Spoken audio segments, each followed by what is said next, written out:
Hello, good afternoon, and welcome, ladies and gentlemen, to this high-level conference on climate action at local and regional level. My name is Nechlin. I have the pleasure to guide you through this afternoon. Before we start, would you mind switching off your nice little cell phones, or at least put them silent? As for translation, you all have headsets on your places. We have the translation to German, that's channel number 1. 2 is English, French is German, 3 is French, sorry. Maybe we'll make a little test so that you can see if you're on the right channel. 1 is German, 2 is English, 3 is French. Okay, thumbs up. Yeah, everyone's in the right language. Wonderful. So, welcome again, ladies and gentlemen. Now the floor is to Professor Liedtke. She's the president of the Brandenburg State Parliament. In German we call it Landtag Brandenburg. And she will now welcome you and make the official opening. Professor Liedtke.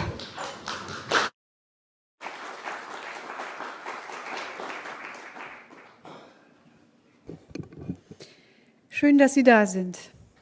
Ich hoffe, Sie sind gut angereist, hatten keine Probleme, haben noch kein Heimweh, keine Zahnschmerzen. Alles ist gut und wir können uns unserem Thema in Ruhe widmen. Sehr geehrter Herr Präsident Verbeek, liebe Frau Vorsitzende Mosler-Törnström, sehr geehrter Herr Präsident Servati, Herr Generalsekretär Mori, sehr geehrte Damen und Herren Abgeordnete, sehr geehrte Frau Staatssekretärin und Herr Staatssekretär, Vertreter der Landesregierung Brandenburg, liebe Teilnehmerinnen und Teilnehmer an der auswärtigen Sitzung des Monitoringausschusses, meine sehr verehrten Damen und Herren, sehr geehrter Herr Vorsitzender Heuer, lieber Herr Professor Dr. Edenhofer, lieber Heiner Klemp, liebe Mechthild Baumann. Herzlich willkommen im Land Brandenburg, in der Hauptstadt Potsdam und natürlich zu unserem Symposium zum Thema Klimaschutz auf regionaler und kommunaler Ebene. Es ist eine Ehre und ein Vergnügen für mich als Präsidentin des Landesparlaments, hochrangige Gäste aus so vielen europäischen Ländern und Regionen begrüßen zu dürfen. Brandenburg liegt im Herzen des europäischen Kontinents und die Menschen fühlen sich dem europäischen Gedanken eng verbunden. Hier kreuzen sich seit jeher Straßen und Wasserwege zwischen Ost und West und Nord und Süd. Über Jahrzehnte lag die Region nahe am Eisernen Vorhang, der Trennlinie zwischen den politischen Systemen und Ideologien. Heute pflegen wir sehr gute Beziehungen zu zahlreichen Staaten, allen voran natürlich zu unseren Nachbarn Polen und Frankreich und Georgien. Brandenburg und seine Hauptstadt Potsdam sind daher als Ort besonders geeignet, um über Verbindendes zu sprechen und über neue Perspektiven. Gemeinsame Lösungen für Probleme, die uns alle betreffen, und dazu gehört ganz sicherlich der Klimawandel. Er beeinträchtigt, ja gefährdet das europäische Modell von Wohlstand und Wachstum und noch mehr, die Folgen der Klimaveränderungen haben schon jetzt gesellschaftliche Auswirkungen. Sie verschärfen das soziale Klima und werfen Fragen nach Verantwortung, Einschränkungen, Beteiligungsrechten auf. Wie und mit welchen Maßnahmen lässt sich die Erderwärmung am wirksamsten verlangsamen, am besten stoppen?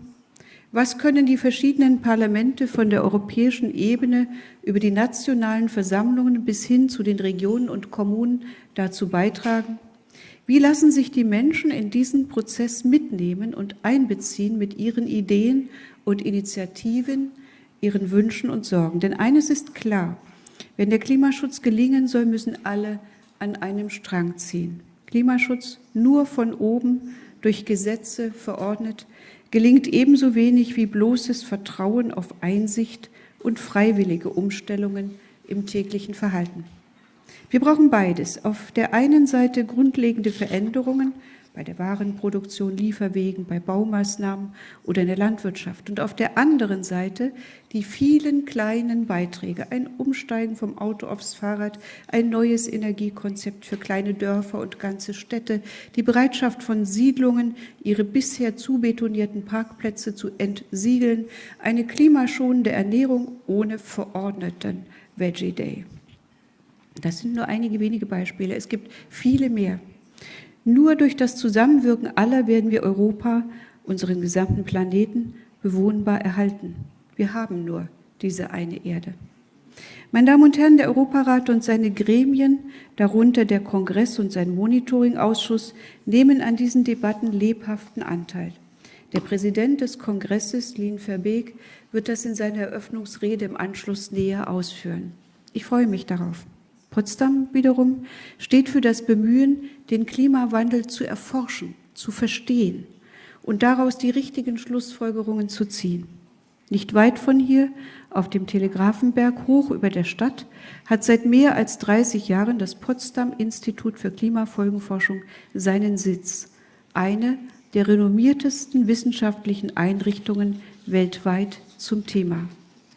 Als dieses PIC seine Arbeit 1992 aufnahm, waren Klimawandel und Schutz noch etwas für Eingeweihte. Inzwischen sind sie täglich und überall präsent. Ich freue mich daher außerordentlich, dass wir als Hauptredner für dieses Symposium Herrn Prof. Dr. Ottmar Edenhofer gewinnen konnten, den Direktor und Chefökonom des Potsdamer Instituts. Er wird uns in einem Vortrag über das Kohlenstoffmanagement im 21. Jahrhundert wertvolle Hinweise geben, was zu tun ist und von wem. In den folgenden Beiträgen wird Staatssekretärin Anja Boudon darlegen, wie der Beitrag Brandenburgs dabei aussehen kann und wird. Zudem werden wir praktische Beispiele für lokale Projekte kennenlernen aus den Niederlanden, aus Georgien, aus Großbritannien und auch aus Brandenburg. Vielen Dank schon jetzt an alle Rednerinnen und Redner. Zunächst übergebe ich das Wort an meinen Kollegen Heiner Klemm. Er ist Abgeordneter des Landtags Brandenburg und Mitglied des Kongresses und des Ausschusses. Heiner Klemm hat großen Anteil daran, dass wir uns hier treffen. Dafür mein Respekt und mein herzlicher Dank.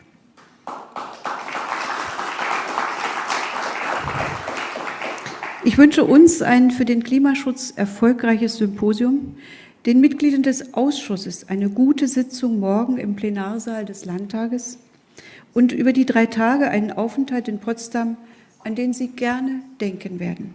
Allen Gästen hier im Saal wünsche ich einen anregenden Nachmittag, neue Einblicke und Einsichten. Vielen Dank. Ja. Thank you, Madam President, for your warm words of welcome and for introducing the state of Brandenburg. We will hear that Brandenburg is not only very much affected by climate change, but also home of the world-leading scientists, but we will come to this later. First of all, I would like to give the floor to Heiner Klemm, your esteemed colleague in the Congress and Brandenburg's delegate to the Congress.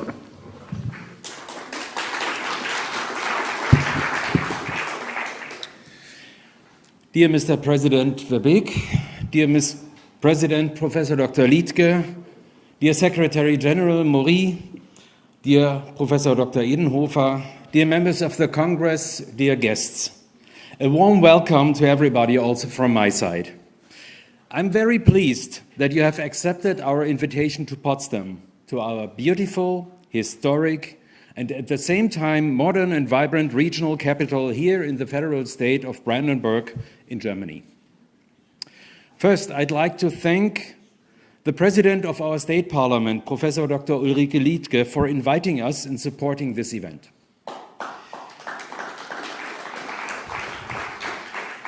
When I came up with the idea of hosting the monitoring committee in Potsdam, she did not hesitate a single second to respond, yes, let's do this. And that was about 1.5 years ago. Today, you are all here, and that's really great. When we were preparing this event, we followed 2 objectives. First, we wanted to present our capital, Potsdam, the state of Brandenburg and Germany the best we can. So when you return home to your families, you swoon over Potsdam and you instantly come back with your loved ones for vacation. And second, with the side program, we wanted to do something extra. Not just sightseeing and dinner, but don't worry, this will also be part of the agenda. But we wanted to have some additional discussions on urgent challenges our world faces. The triple planetary crisis of pollution, climate change, and the loss of biodiversity demands our attention and action. Last July, so almost 1 year ago, the United Nations General Assembly declared the right to a clean, healthy, and sustainable environment as a universal human right. It took the UN about 20 years to draft, negotiate, and sign this resolution. As of today, we do not have another 20 years to act. However, the good news is we, as the representatives of local and regional authorities, we can provide solutions fighting these crises at the grassroots level. We can implement technologies to reduce the emissions of greenhouse gases. We can address the specific needs of vulnerable people and ensure that no one is left behind. We can reach out to the people to engage them in the necessary changes. And this is best done at the local and regional level. So this is what this conference is about. I'm especially happy that the president of the Congress, Nechlin Verbeek, is joining us today. And I hope he will tell us about the outcome of the summit of the heads of states and government of the Council of Europe, which took place in mid-May in Reykjavik. I may remind you that we prepared the summit in the Congress together in our March session. I'm looking forward to your words, Nechlin. I'm also very grateful that Professor Dr. Ottmar Edenhofer, director of the world-renowned Potsdam-Instituts of Climate Impact Research, will hold today's keynote. Obviously, it makes a lot of sense to involve one of the leading scientific institutions in the world, which is located here in Potsdam. Dear Professor Edenhofer, I'm eager to hear what you have to say about carbon management in the 21st century. Later on, we will have a look also at procedural aspects of the fight against climate change, and we will learn about some best practice projects throughout Europe. I'm happy that we have speakers not only from Brandenburg, but also from the Netherlands, from Georgia, and the UK. Please feel invited to contribute your input and remarks in the 2 debate sessions. I'm looking forward to our discussions about the best practices, but also on obstacles and challenges, so that we can learn from each other. So thank you again for being here, and I wish us all an interesting conference. Thank you.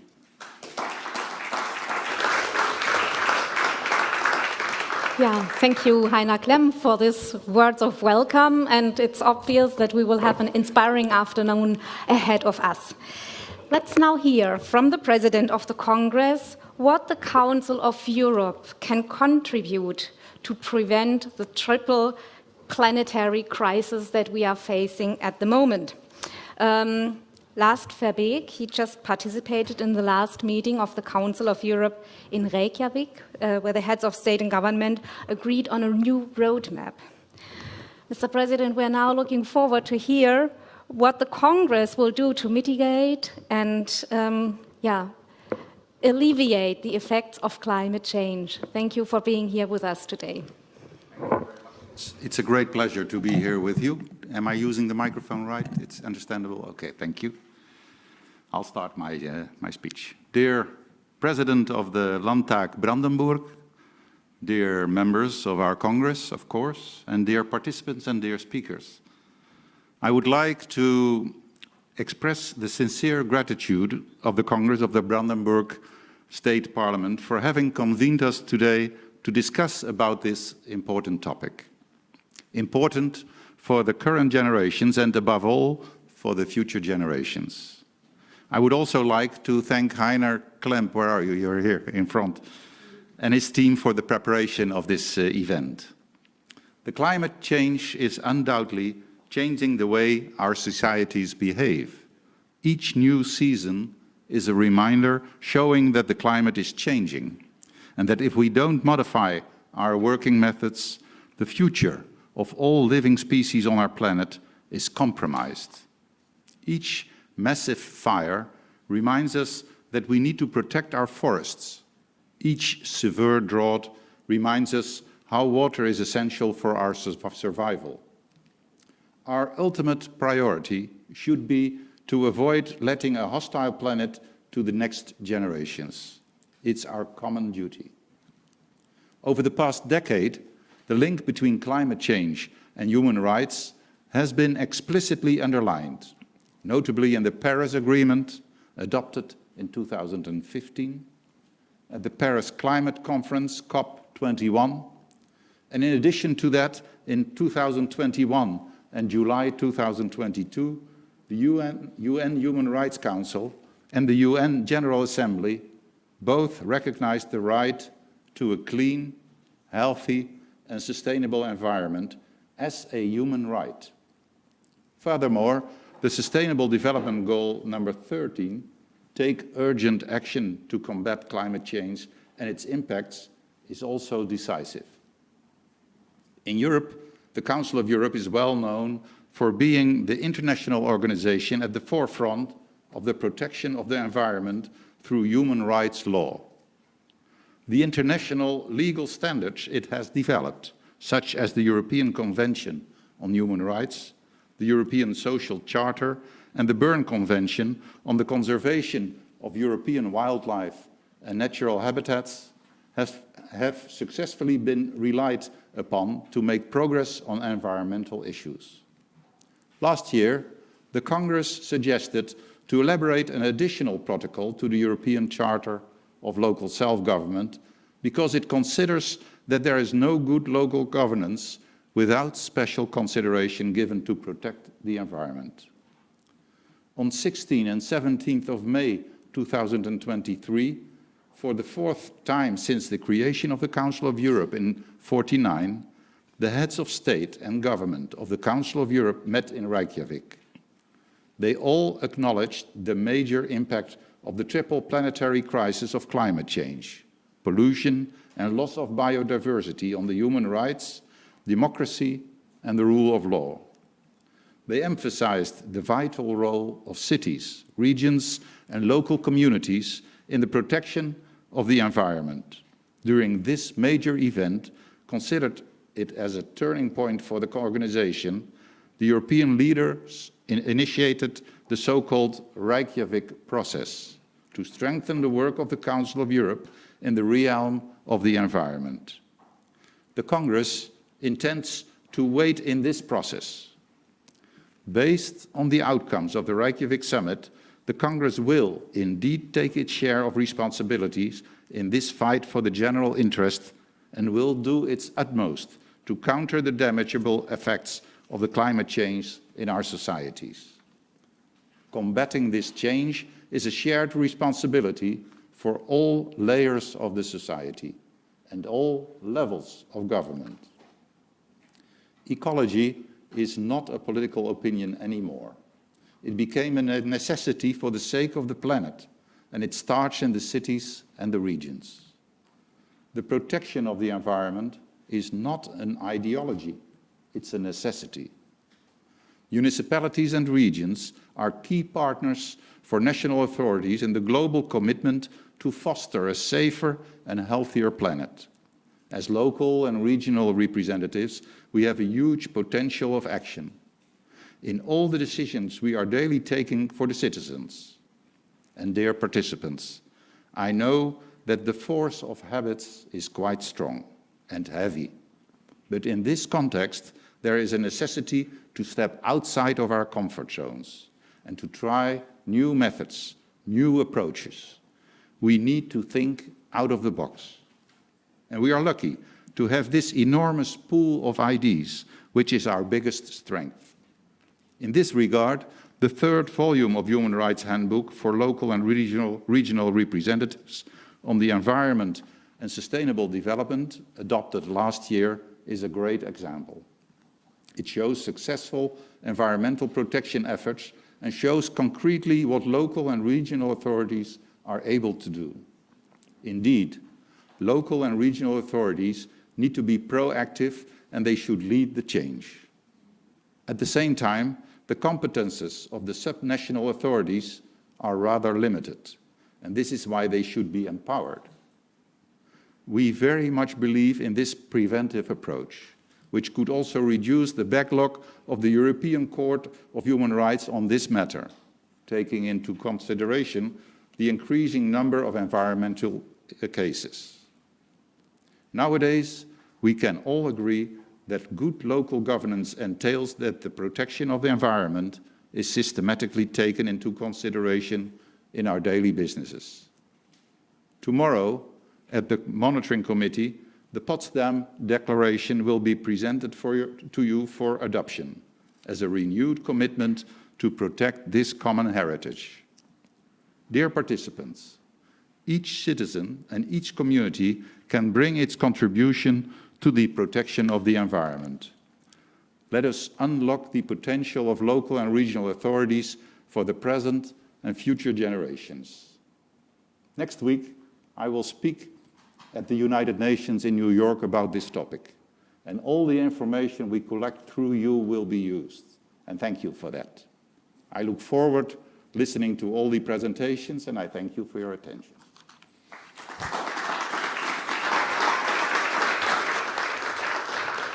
Thank you, Mr. President, for this opening speech, which is also a warning call for us to act. But at the same time, we see there's a high and strong potential in the Council of Europe, in particular in the Congress, to reunite its members for coordinated action to prevent, not to prevent, but to mitigate climate change. But the question is, will this be sufficient? Will this be enough? And can the intensity and the speed of global warming still be reduced, even if we all put our efforts together? And is what we do and at European level, is this still sufficient? We are very lucky to hear the responses to these questions from one of the leading scholars in the field. Let us welcome Ottmar Edenhofer. He's the director of the Potsdam-Instituts for Climate Impact Research, which is directed, as the name indicates, here in Potsdam. This institute has already provided hard evidence on climate change at a time when many people still contested the fact of global warming. So we better listen carefully to what Professor Edenhofer has to say. The floor is yours.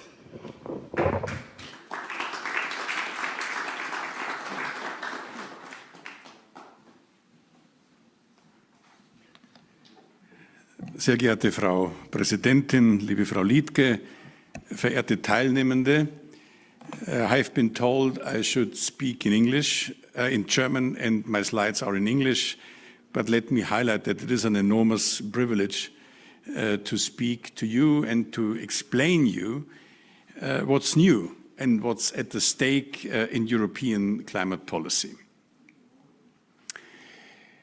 Ich habe mir deswegen den Titel gewählt, Kohlenstoffmanagement, Carbon Management im 21. Jahrhundert, weil ich genauso wie die Europäische Union und die Europäische Kommission der Überzeugung bin, dass wir in eine neue Phase, in eine neue Ära der Klimapolitik eintreten.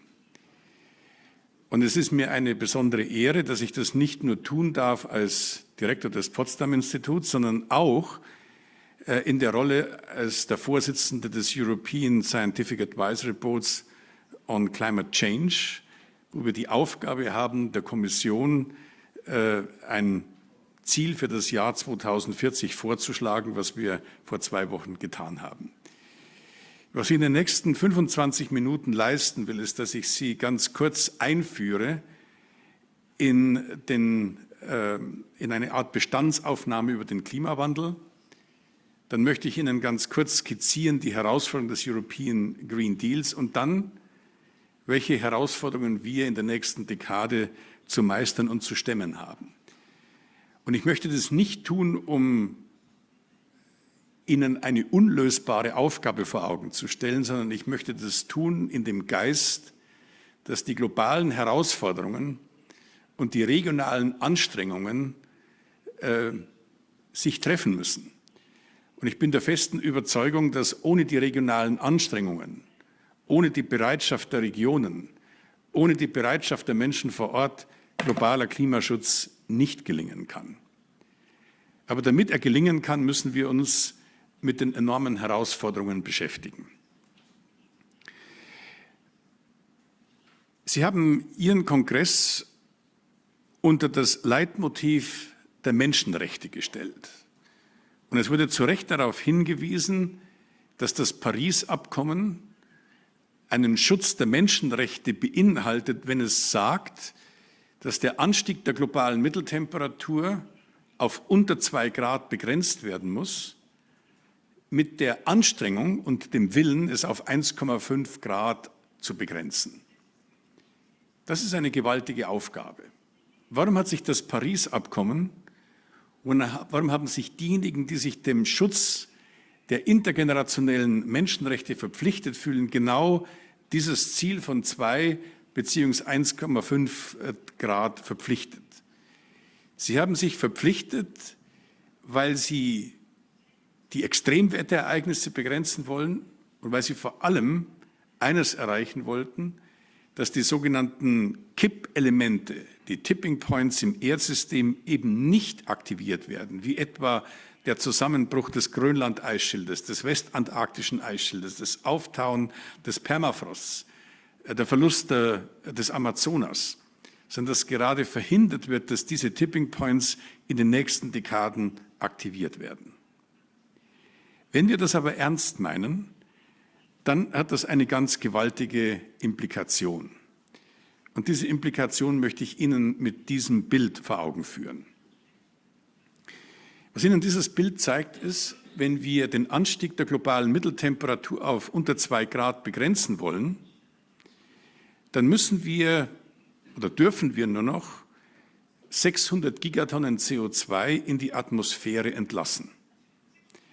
Wenn wir das Ziel 1,5 Grad strikt meinen, dann dürfen wir nur noch 250 Gigatonnen in die Atmosphäre entlassen. Und es ist vielleicht nützlich darauf hinzuweisen oder nützlich ein Bild, eine Metapher zu aktivieren, wie man sich am besten die Atmosphäre vorstellt. Man kann sich die Atmosphäre am besten als eine Badewanne vorstellen. In diese Badewanne fließt Wasser, aber es fließt kein Wasser aus dieser Badewanne ab. Was bedeutet das? Das bedeutet, dass der Wasserpegel permanent steigt und wenn wir verhindern wollen, dass die Badewanne überläuft, dann muss der Zufluss irgendwann null werden. Und dieses Nullwerden des Zuflusses beschreibt die Europäische Union als das Ziel der Treibhausgasneutralität bis 2050. Und es ist vielen Entscheidungsträgern nicht klar, dass dieses Ziel der Treibhausgasneutralität bedeutet, dass wir den Zufluss der Emissionen in die Badewanne oder den Zufluss der Emissionen in die Atmosphäre bis zur Jahrhundertmitte auf Null bringen müssen. Es darf nicht weniger werden, sondern wir müssen es auf Null bringen. Und dann, weil die Badewanne schon so voll ist, müssen wir ein Abflussrohr installieren, dass ein wenig etwas aus dieser Badewanne entlassen werden kann. Das zeigt Ihnen dieses Bild mit 600 Gigatonnen, vielleicht sogar etwas weniger. Das ganze Drama der Klimapolitik wird Ihnen deutlich werden, wenn Sie sich vor Augen führen, dass wir 10.600 Gigatonnen CO2 in Form von Kohle, Öl und Gas noch im Boden haben. Das ist wichtig, sich das vor Augen zu führen, gerade angesichts der COP28, die in Abu Dhabi im Herbst stattfinden wird, weil wir gemessen an der begrenzten Aufnahmefähigkeit der Atmosphäre, gemessen an der begrenzten Aufnahmefähigkeit der Badewanne, ein Überangebot an fossilen Energieträgern auf diesem Planeten haben. Es gibt im 21. Jahrhundert keine Knappheit fossiler Energieträger. Und das heißt mit anderen Worten, dass der Großteil der fossilen Energieträger an Kohle, Öl und Gas, die wir auf diesem Planeten zur Verfügung haben, im Boden bleiben muss. Das ist die zentrale Aufgabe der Klimapolitik. Wir sind aber noch nicht dort angekommen. Diese Kurven, das sind so die typischen Kurven des Weltklimarats, ein bisschen kompliziert und ein bisschen unzugänglich. Und man kann eben auch sehen, dass man als Weltklimarat selbst einen Nobelpreis gewinnen kann, wenn man unverständliche Grafiken produziert. Aber doch zeigt die Grafik aus meiner Sicht dreierlei sehr deutlich. Das Erste, sie zeigt, und das ist die orange Linie, dass das, was die Staaten bislang auf den Tisch gelegt haben, nicht ausreicht, um die 1,5 Grad oder 2 Grad Grenze einzuhalten. Das ist nämlich die blaue Linie oder die grüne Linie. Aber es ist noch ein bisschen schlimmer. Selbst das, was die Staaten versprochen haben, halten sie nicht ein, denn sonst wäre es kaum möglich, dass in den vergangenen 2 Jahren nach Corona die Emissionen wieder mit einer Wachstumsrate von etwa 2% gestiegen sind. Mit anderen Worten, wir sind noch nicht da, dass wir die Kurve gebogen hätten, sodass wir das Maximum der Emissionen erreicht hätten und jetzt auf einen Pfad einschwingen, wo wir die Emissionen so jährlich zwischen 6 bis 7, 8% vermindern würden. Weil dem so ist, werden wir uns mit einer sehr bitteren Wahrheit auseinandersetzen müssen. Wir werden in einem strikten Sinne das 1,5 Grad Ziel so nicht erreichen können. Wenn ich sage, so nicht erreichen können, dann will ich das qualifizieren. Sie sehen also hier auf diesen beiden Grafiken zweierlei. Zum einen sehen Sie die Temperatur. Da sehen Sie die blaue Linie, das ist die Stabilisierung der Temperatur bei 1,5 Grad. Und wenn Sie das dann übersetzen in Emissionsreduktionen, dann sehen Sie, wir müssten diese Emissionen ganz schnell reduzieren. Wir müssten jetzt schon sehr bald im nächsten Jahr das Maximum erreichen. Und wir müssten dann so etwa um die Jahrhundertmitte die Nulllinie erreichen. Das ist ein enorm anspruchsvolles Ziel, das wir so wahrscheinlich nicht erreichen werden. Wir werden hinnehmen müssen, dass wir für eine gewisse Zeit das 1,5 Grad Ziel überschießen, um dann die Temperatur wieder auf diese 1,5 Grad zurückzuführen. Wie erreichen wir das? Das werden wir vermutlich nur dann erreichen, wenn wir in der Lage sind, dass wir eine Gruppe von Technologien einsetzen, die wir in der Fachwelt negative Emissionstechnologien nennen. Also Technologien, die uns helfen, CO2 aus der Atmosphäre zu entziehen, um sozusagen hier dieses Überschießen zu kompensieren. Und dann nach der Jahrhundertmitte müssen wir dann diese negativen Emissionen dann tatsächlich erreichen oder netto-Negativemissionen haben, um diese Kurve dann ganz abzubiegen. Es geht also um zweierlei. Es geht einerseits darum, dass wir Emissionen reduzieren, dass wir Schaden abwenden, vor allem für die Entwicklungsländer, indem wir diese Emissionen rasch reduzieren. Aber es geht auch darum, dass wir wenn ich das mal so metaphorisch ausdrücken darf, den Müll, den wir bereits produziert haben, wieder aufzuräumen. Und dafür brauchen wir diese negativen Emissionstechnologien oder anders ausgedrückt, dafür brauchen wir dieses globale Kohlenstoffmanagement. Das ist die große Aufgabe. Und jetzt werden Sie sagen, naja, 2050 ist noch weit, da können wir immer noch über die negativen Emissionen reden. Ich möchte Ihnen jetzt zeigen, das ist keine Frage, die wir bis 2050 verschieben dürfen. Diese Frage muss jetzt angegangen werden. Jetzt muss sie angegangen werden. Und das heißt nicht, dass wir uns dann das Vermindern der Emissionen ersparen können, sondern wir müssen das beides ergänzen. Der European Green Deal hat diesen Weg beschritten und Sie wissen, dass dieser European Green Deal zum einen gerade jetzt auch beinhaltet, dass wir über die Regulierung dieser negativen Emissionstechnologien, über die Carbon Dioxide Removals ringen und sprechen und dass in dem European Green Law beides anerkannt worden ist, nämlich die Reduktion von Treibhausgasen als auch die negativen Emissionstechnologien. Das geschieht durch ein extrem ausgeklügeltes, ein kompliziertes, aber wie ich sagen würde, ein enorm ambitioniertes Paket, nämlich das Fit for 55-Paket, das aus meiner Sicht das wichtigste und größte klimapolitische Paket ist, das es im Augenblick auf diesem Planeten gibt. Es wird ergänzt, und Europa ist hier nicht mehr allein, durch den sogenannten Inflation Reduction Act der Vereinigten Staaten. Das ist ein großer Schritt, Denn die Aussage, die verrückten Europäer, die machen hier einen Haufen Klimaschutz, die anderen machen nichts, das stimmt nicht. Die USA sind uns hier beigesprungen. Dank der Carbon Border Adjustment Mechanismen, also das sind im Wesentlichen das Besteuern von Produkten entsprechend ihres Kohlenstoffgehalts, beginnt Indien darüber zu beraten, einen nationalen Emissionshandel einzuführen.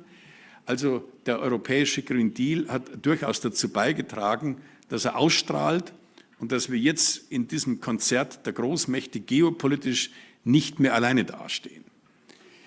Und das ist uns gelungen, weil wir im vergangenen Jahr, Ende des vergangenen Jahres, 2 Emissionshandelssysteme aufgesetzt haben, den Carbon Border Adjustment Mechanismus zumindest Anfang installiert haben und, was mir sehr wichtig ist, den Social Climate Fund eingerichtet haben. Mag der Social Climate Fund vielleicht vom Umfang zu gering sein, aber es ist ein großer Anfang, denn wir alle wissen, wenn Mobilität und Wärme teurer wird, dann werden damit vor allem die einkommensschwachen Haushalte überproportional belastet. Und wenn wir keine Entlastungsmaßnahmen finden, dann würde die Akzeptanz der Klimapolitik in Frage stehen. Und das ist aus meiner Sicht unverzichtbar. Das ist unverzichtbar auf europäischer Ebene, um auch einen Ausgleich zwischen den Mitgliedstaaten zu schaffen. Das ist aber auch von absoluter Notwendigkeit innerhalb der Nationalstaaten, auch innerhalb Deutschlands vor allem, weil wir ansonsten riskieren, dass die Zustimmung zur Klimapolitik schwindet. Ich habe vorher erwähnt den European Scientific Advisory Board on Climate Change. Wir haben also vor kurzem einen Vorschlag erarbeitet, wo wir der Europäischen Kommission empfehlen, die Emissionen bis zum Jahr 2040 zwischen 90% und 95% zu reduzieren. Sie sehen hier auch, dass das minus 55% Ziel, das im Fit for 55-Paket angegangen worden ist, ein sinnvolles Ziel ist, ein ausreichendes Ziel ist, das uns auf diesen Pfad bringt, dass wir dann zur Jahrhundertmitte die Treibhausgasneutralität erreichen. Extrem anspruchsvoll, extrem schwierig zu erreichen, aber das ist aus meiner Sicht eine schlichte Implikation dessen, dass die Europäische Union sich mit dem Ziel 2050 bereits ein so ehrgeiziges Ziel gesetzt hat.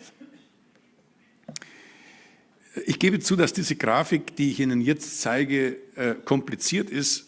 Sie trägt aber eigentlich eine sehr einfache Botschaft. Was Sie hier sehen, das ist der sogenannte Fair Share. Ich habe Ihnen vorher gezeigt, das Kohlenstoffbudget, das globale Kohlenstoffbudget, das uns noch zur Verfügung steht weltweit, liegt irgendwo so zwischen 250 und 660 Gigatonnen. Wenn man jetzt verschiedene Gerechtigkeitskriterien anlegt, wie man dieses globale Kohlenstoffbudget verteilt, dann kommen Sie hier auf ein ganz breites Band von Möglichkeiten. Da sehen Sie das zum Beispiel bei einer Pro-Kopf-Verteilung, die würde gerade noch ausreichen, dass das einigermaßen vereinbar ist mit dem, was wir der Europäischen Kommission vorgeschlagen haben. Wenn wir etwa die historischen Emissionen mit einbeziehen würden, dann hätte die Europäische Union ihr Budget, ihren Fair Share schon längst verbraucht. Wir als Wissenschaftler haben gesagt, wir sind nicht imstande, hier ein einziges Prinzip festzulegen, sondern wir haben eine ganze Bandbreite von Prinzipien exploriert. Aber selbst wenn wir das großzügigste Gerechtigkeitsprinzip anwenden, heißt es, dass zwischen der höchsten Ambition, die wir jetzt in Europa erreichen, und dem, was der Fair Share wäre, immer noch eine gewaltige Lücke klafft, die wir durch Kohlenstoffmanagement, also durch negative Emissionstechnologien ausgleichen müssen und die Europäische Union ausgleichen muss, indem sie auch im Ausland, im außereuropäischen Ausland, Vermeidungsmaßnahmen finanziert. Das ist im Kern die Aussage, die diese Grafik hat, und die scheint mir besonders wichtig zu sein, weil sie die nächsten Wochen und Monate der europäischen Diskussion sehr stark dominieren wird. Jetzt habe ich Ihnen vorher gesagt, und das ist eigentlich das Letzte, was ich Ihnen vermitteln will, dass diese negativen Emissionstechnologien, dass das kein Thema ist, das wir bis zum Jahr 2050 verschieben dürfen. Was Sie hier sehen, das ist so in etwa das, was die Europäische Union leisten muss in den nächsten Dekaden. Sie muss die Emissionen reduzieren Sie muss den Industriesektor, den Stromsektor, den Verkehrssektor, den Gebäudesektor fundamental transformieren. Und Sie sehen auch, so ab 2030 werden dann die negativen Emissionstechnologien immer wichtiger werden. Diese negativen Emissionstechnologien, das geht von der Aufforstung bis hin zu großen Filteranlagen, die man technisch CO2 entzieht, bis hin zu der Kombination von Bioenergie und Kohlenstoffeinlagerung im geologischen Untergrund. Das ist die ganze Bandbreite. Warum ist das jetzt heute schon so wichtig? Das ist heute so wichtig, weil wir in der Europäischen Union im Jahr 2039 das letzte Zertifikat in den beiden Emissionshandelssystemen verkaufen werden. Wir werden aber noch nicht bei den Nullemissionen sein, sondern wir werden aus den industriellen Prozessemissionen, wir werden aus dem Agrarsektor, wir werden auch aus dem Transportsektor Emissionen haben, die noch nicht vermieden sind. Und es wird dann entscheidend und wichtig werden, dass diese nicht vermiedenen Restemissionen kompensiert werden. Und dafür braucht es Institutionen, die diese unvermeidbaren Restemissionen mit solchen Carbon Dioxide Removal Technologien kompensieren. Das ist aus meiner Sicht die Kernaufgabe. Und mit einigen Kollegen aus der Kommission haben wir hier einen Vorschlag erarbeitet, wie so etwas aussehen könnte, wie man also jetzt über CCU und CCS und CDR, also über die Nutzung von Kohlenstoff, über die Einlagerung von Kohlenstoff, über die negativen Emissionstechnologien, wie man das einigermaßen hinbekommen könnte, wie das technisch aussehen könnte, vor allem aber, wie das institutionell aussehen könnte. Und wir schlagen hier vor, dass man 3 Institutionen benötigt. Einmal, wir brauchen eine Institution, die diese Carbon Dioxide Removal Technologien zertifiziert. Das wird im Augenblick in der Kommission diskutiert. Wir brauchen eine Institution, die solche Innovationen wie zum Beispiel Direct Air Capture finanziert. Und wir brauchen eine europäische Kohlenstoffzentralbank, die in der Lage ist, diese nicht vermiedenen Restemissionen permanent zu kompensieren. Das mag Ihnen vielleicht als eine Verrücktheit von ein paar Akademikern erscheinen, aber zu meiner großen Überraschung hat gerade auch in der Kommission dieser Vorschlag Zustimmung gefunden, weil in der Kommission das Bewusstsein wächst, dass das Kohlenstoffmanagement des 21. Jahrhunderts neuer Institutionen bedarf. Und damit bin ich am Schluss meines Vortrags. Was ich Ihnen vermitteln wollte, ist, dass wir schnelle, umfassende Emissionsminderungen benötigen. Dass aber das für diesen Weg zur Treibhausgasneutralität nicht ausreichen wird. Wir werden in großem Umfang diese negativen Emissionstechnologien benötigen und wir werden, wenn wir dieses Ziel der Treibhausgasneutralität bis 2050 erreichen wollen, werden wir bis 2040 die Emissionen zwischen 90 und 95% reduzieren müssen. Das ist eine gewaltige technische Aufgabe, aber diese technische Aufgabe braucht auch eine glaubwürdige Governance, einen vernünftigen regulatorischen Rahmen. Und aus diesem Grund haben wir diese 3 Institutionen, einer europäischen Klimazentralbank, einer Finanzierung von Pilotprojekten und einer Zertifizierungsbehörde vorgeschlagen. Ich bin sicher, das sind große Aufgaben, die es da zu meistern gilt. Das ist eine große Aufgabe für die europäische Ebene, die aber an dieser Aufgabe verzweifeln müsste, gäbe es nicht die Zustimmung und die Bereitschaft der regionalen Ebene, hier mitzuhelfen. Das ist die Aufgabe Ihrer Tagung. Herzlichen Dank.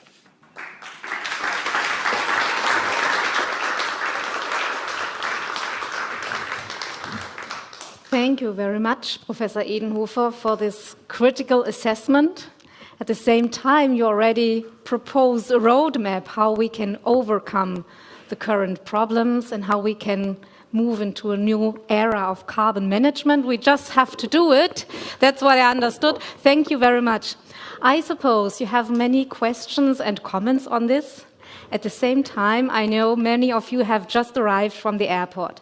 Therefore, I suggest we combine questions and coffee outside in a short coffee break.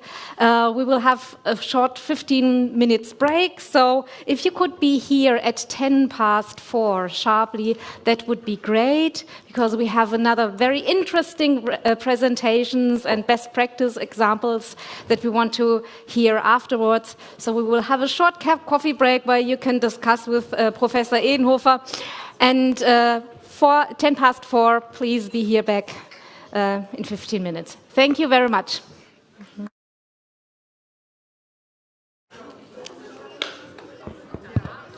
Okay, ladies and gentlemen, you can take your coffee inside, whatever it is, no problem.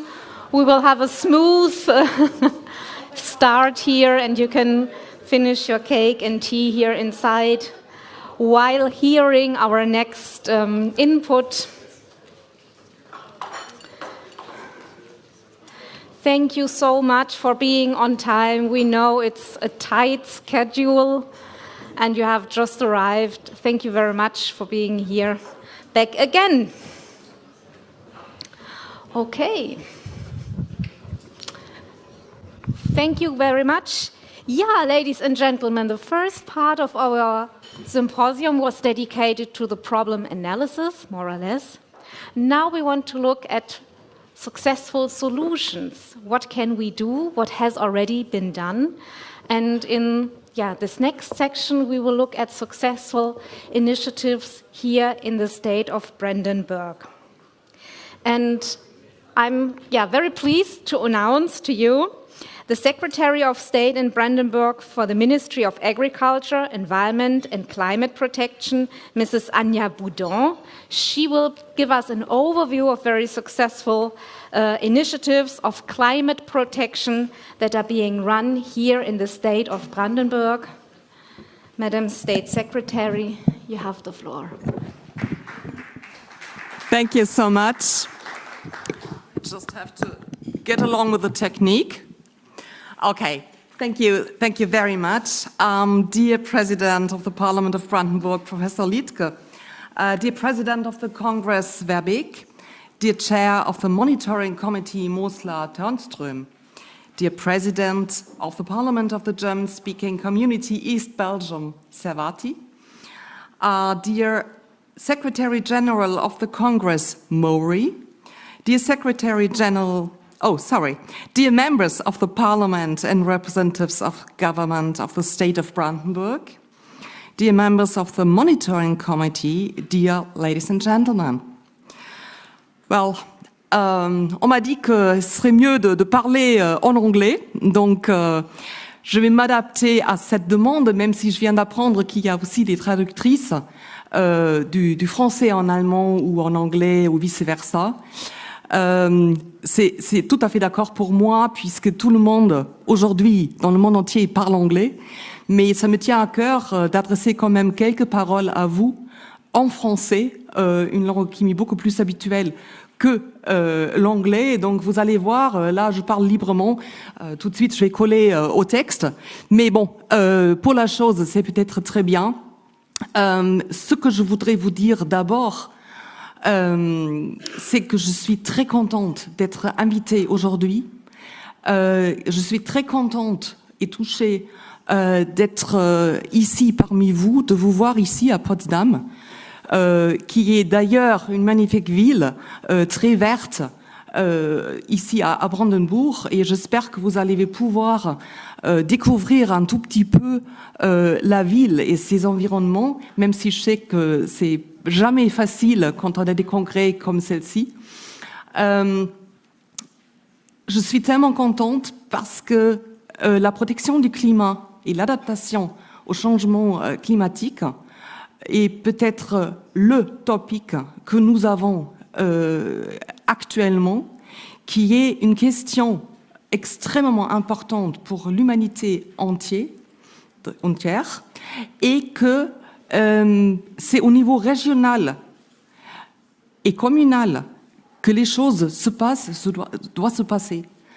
Au niveau national, il est très important d'adresser des buts de convenir les grandes lignes, mais c'est au niveau régional et communal que les actions doivent être prises. Et c'est pour ça, c'est vraiment une grande chose pour moi d'être ici aujourd'hui. Donc là maintenant, permettez-moi de continuer en anglais et de venir aux choses sérieuses, on va dire.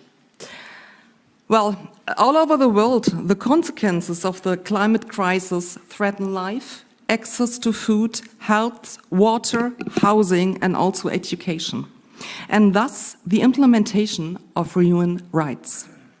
Although the consequences of the climate crisis affect the entire world, they are not equally distributed.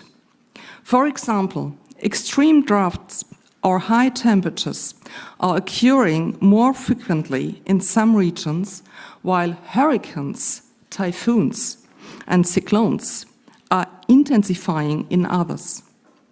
Geographically, all people in the respective regions are affected, but still not every class of the population is equally touched. Poorer people are particularly touched, and their poverty is becoming even more extreme. The consequences of the climate crisis act as a catalyst for poverty, stress, and inequality. In Germany, the Federal Constitutional Court's decision in 2021 made it clear that climate protection is a human right, that the effects of the climate crisis particularly alter the rights of young and future generations, and that German legislation must take action. This includes developing coherent concepts to achieve greenhouse gas neutrality. Despite many important and good climate protection measures, we are not doing our homework enough yet. The reduction of GHG emissions is going on too slowly. This again proved by the latest IPCC report. Paris, the 1.5 degrees Celsius target, is no longer achievable, and even the 2-degree target will be very challenging. Without far greater efforts from everyone, business and governments worldwide, scientists project global warming of 3.2 degrees Celsius by 2100 with devastating consequences for the planet. I think you had already, when I was still in the ministry this morning, I think you had already a discussion about those scientific basics. Let's have a look now at Brandenburg, our task as well as the one in other regions. First, we are developing a binding climate strategy. This is a huge challenge. And not just because we are all running out of time. In Brandenburg, we have to deal with increasing heat and dry periods. The heat record in June 2022, increasing number of heat deaths, etc. Changing precipitation distributions, decreasing precipitation. Decreasing groundwater levels, drying up lakes, and degrading and even worse, burning forests. The sadly record year was in 2018, and we had over 520 forest fires. The forecast, it's worsening. The events in the Oder River last year, I don't know if you heard about it, but in Germany it was really a big, huge challenge, and it still is. It was last year, and it was the ecological disaster with a massive fish kill. These are perhaps remembered by you all, and certainly by all of us in Brandenburg. It painfully demonstrates we can't just go back to business as usual. A comparable extreme weather situation with high temperatures, low water levels, and thus further concentration of discharge salt loads in a sensitive river ecosystem can and probably will happen again in the Oder as well as in other rivers. The environmental disaster on the Oder River in August 22 resulted in a significant negative impacts on the entire river ecosystem and its functions, as well as on the fishery industry. And due to the continuing pressures on the Oder River and its tributaries, the concern is growing. We can already see first signs that will increasing solar radiation and rising temperatures. Similar damaging events may also occur this year, and even if nothing will be done, also in the following years. The topic remains highly topical and equally explosive.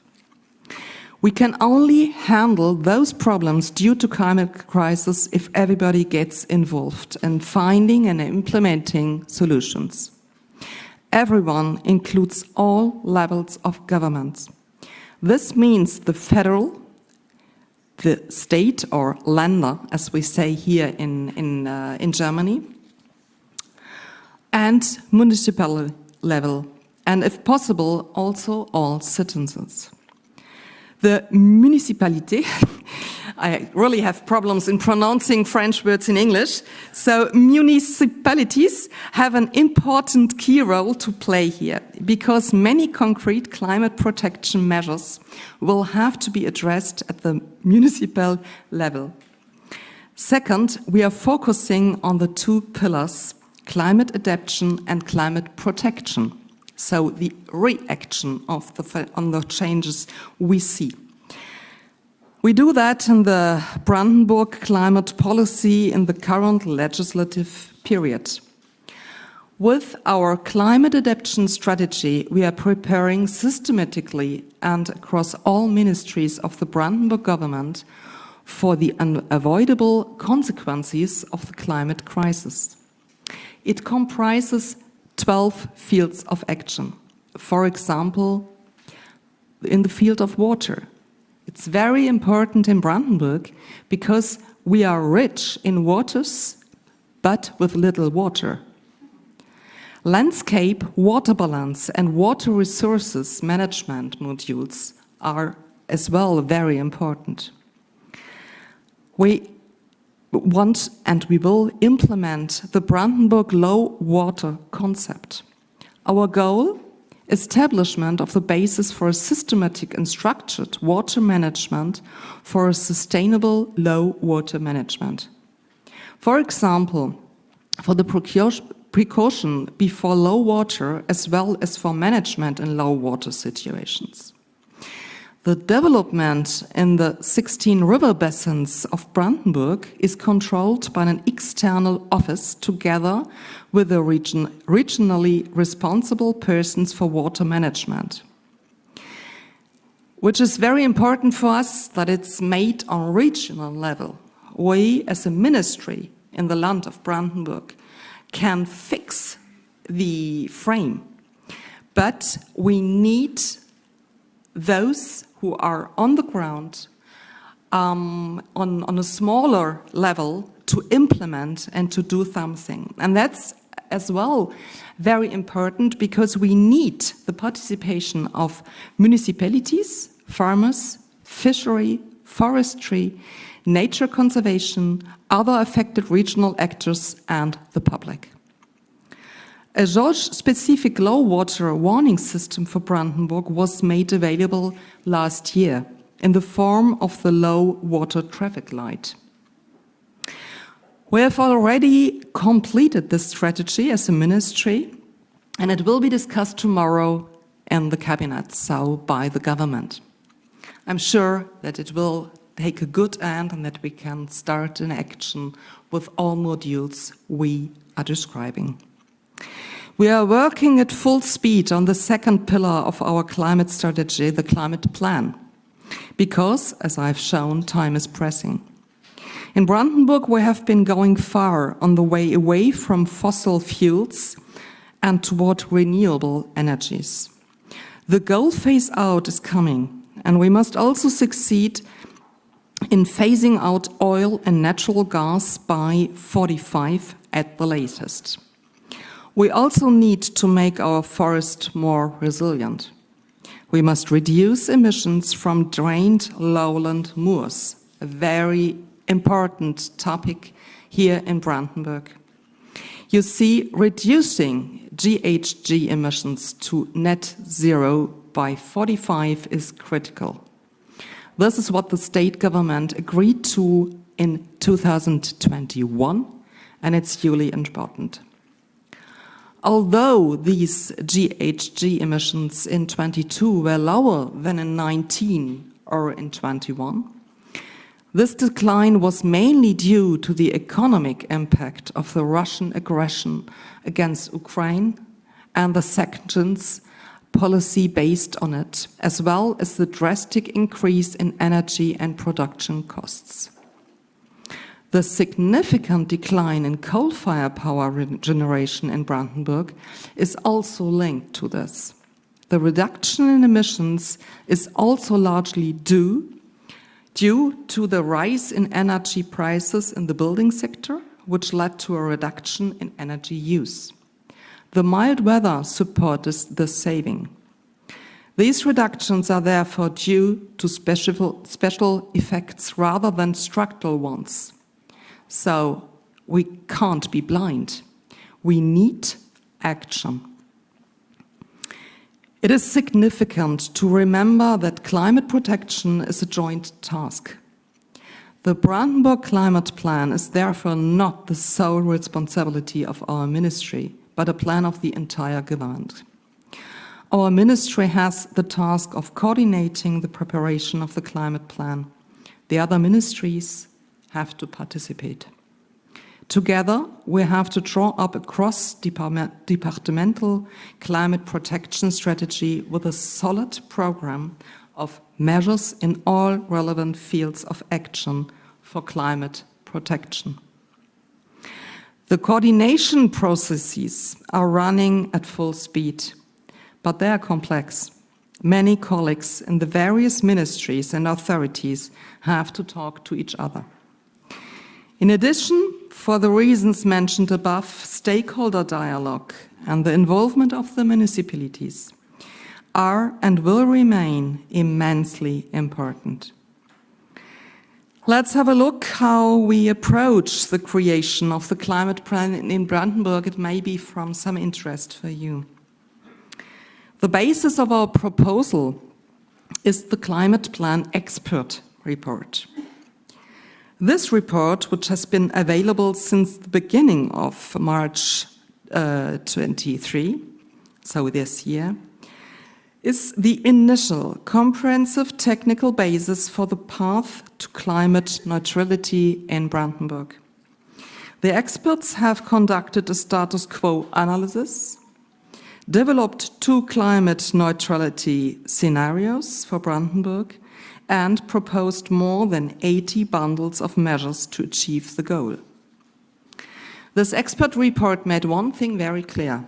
We are not on a climate neutrality course in Brandenburg, and we must increase efforts in all areas at the same time. We have already agreed in the government on important resolutions on our way to the climate plan. We have adopted really ambitious climate protection targets based on the climate neutrality target scenario developed by the experts. Those targets compare favorably with those of other German länder. So Brandenburg has defined a concrete path to the climate neutrality by 45 at the latest, and the contribution of all sectors to net zero is shown we fixed interim targets for 30 and 40. By 2030, the state government aims to reduce greenhouse gas emissions by 75% to approximately 31 million metric tons CO2, and by 2040, by 96% to approximately 5.4 million tons of CO2 compared to 1990. At least 99 GHG reductions are then to be achieved in 2045. And the government agreed as well on comprehensive sector targets up to and including 2045. These targets address the individual sectors of the energy industry, buildings, transport, waste management, agriculture, and land use for the 3 years, for the 3 marking points in 30, 40, and 45. We are the only German land having also adopted a quantitative targets for the land use sector. We have set out excuse me, to at least compensate for unavoidable residual emissions from agriculture by strengthening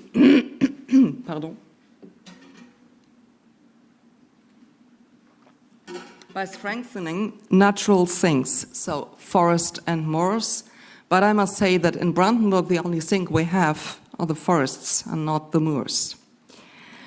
The targets are important for the development of measures. The decision on climate targets sets the orientation framework for the level of ambition in climate policy in the further development on new drafting of individual strategies of all departments and the measures of the climate plan. Back in November 21, we decided on 8 fields of action with action priorities for the climate plan. The measures must respond to these. As I already mentioned, the participation process is essential to ensure that everyone is involved. For example, we organized a broad participation process as early as the drafting stage of the report, which also involved representatives of the municipality family.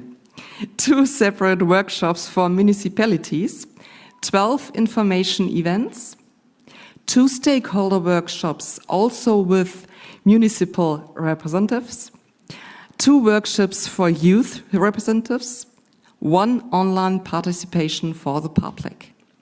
To be continued.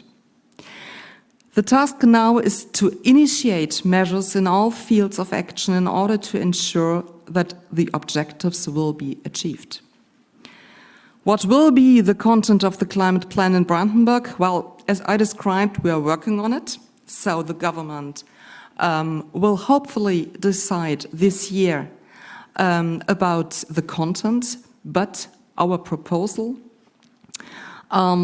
is that we address all sectors, and we are working very hard in the moment on the sectors depending on our ministry, which are land use, forestry and sink effect. Here, forests and peatlands play a central role.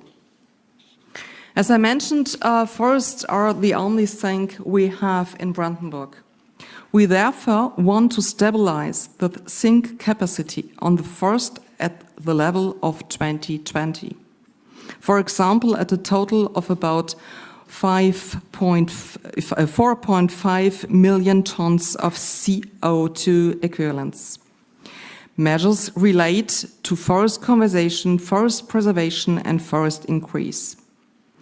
By 45, our ministry's goal is to reforest almost 60,000 hectares and convert around 180,000 hectares of the forest. I mentioned the peatland protection, which is of high importance for us. because Brandenburg's peatlands emit previously stored carbon. The state government therefore wants to drive peatland protection for widespread GHG emissions reductions from drained carbon-rich soils. Brandenburg has a share of around 15% of Germany's peatland area and can therefore make a large contribution to emissions reductions, if protected. To implement peatland protection in Brandenburg, we have launched a peatland protection program. And this program picks up on the goals of the Federal State Target Agreement Climate Protection through Peatland Protection and the sector targets for the climate plan.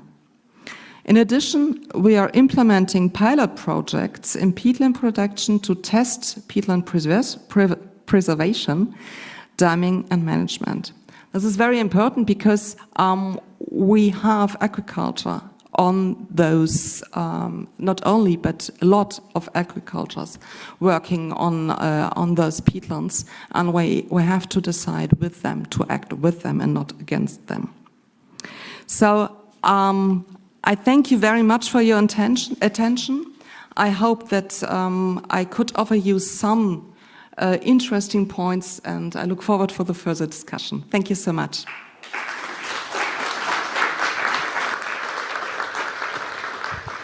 Thank you very much, Madam State Secretary, for illustrating the problems that Brandenburg faces when it comes to climate change, and for also presenting to us the political strategies that the regional government has adopted, to overcome this problem that we are all facing.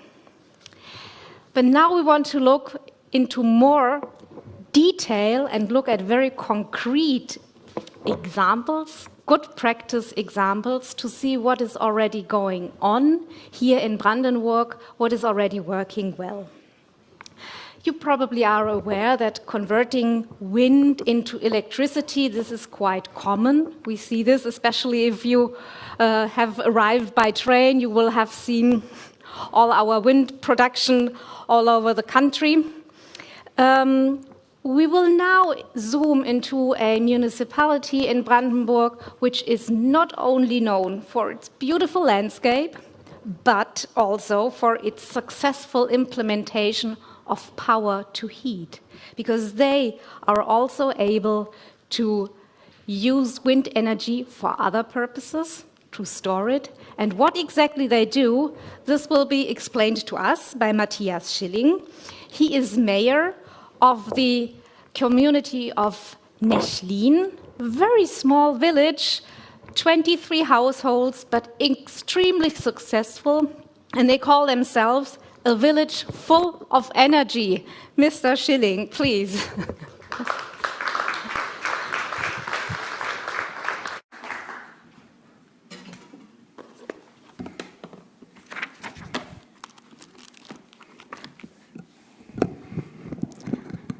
Ja, Frau Baumann, ganz herzlichen Dank für diese wunderbare Einführung. Sehr geehrte Frau Präsidentin, sehr geehrter Herr Präsident.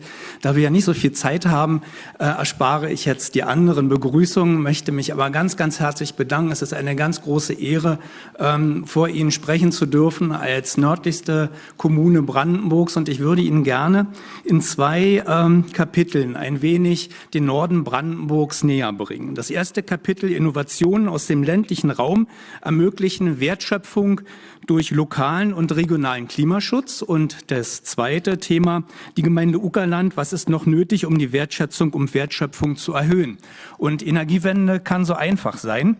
Und da wollen wir einfach mal gucken, warum ich das so einfach behaupten kann. Also tatsächlich ist es so, Innovationen aus dem ländlichen Raum können, glaube ich, sehr, sehr viel dazu beitragen, dass die Energiewende gelingen kann. Und wir haben heute schon so diese globale Betrachtung und die ländliche bzw. aufs Land bezogene Betrachtung gesehen. Und wir werden jetzt sehr konkret. Also tatsächlich ist es so, dass in Nechlin, in einem Ortsteil der Gemeinde Uckerland, ich werde das nachher noch ein bisschen eingrenzen, wird ein ganzes Dorf mit Hilfe eines Windspitzenwärmepumpen Wärmespeichers beheizt. Dazu wird der Teil des Windstroms genutzt, welcher nicht sinnvoll über das Stromnetz weitergeleitet werden kann. Die nahegelegenen Windenergieanlagen des Windfeldes Nechlin erzeugen jährlich etwa 70 Millionen Kilowattstunden Strom. Oh, das ist ein ganz wertvoller Hinweis. Also ganz herzlichen Dank, dass Sie solche Mühe sich mit mir geben. Sorry, ich werde ein wenig bremsen. Also ich denke, ein großer Applaus für diejenigen, die es ermöglichen, dass meine sehr unvollständigen Sprachkenntnisse so dann auch tatsächlich weiter transportiert werden können.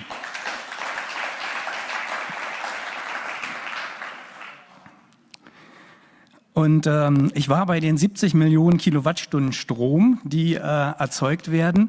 Ein kleiner Teil davon, etwa nur 5%, werden dann tatsächlich an besonders windigen Tagen genutzt, um dann den Windspeicher zu füllen. Statt also Windenergieanlagen abzuregeln, wie es in Deutschland leider, ich weiß es nicht, wie es in anderen Ländern ist, aber bei uns ist es so, dort werden die zum Teil abgeregelt, immer dann, wenn der Strom nicht abgeführt werden kann.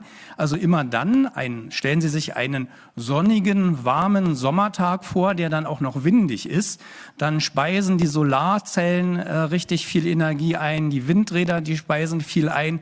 Das heißt also, der Strom kann gar nicht abgeleitet werden, weil A, zu viel Strom da ist und B, die Leitungsnetze das gar nicht fassen können. Und das sind zwei große Probleme, die wir aber vor Ort lösen können. Also immer dann wird der Windspitzenwärmespeicher mit Energie gefüllt.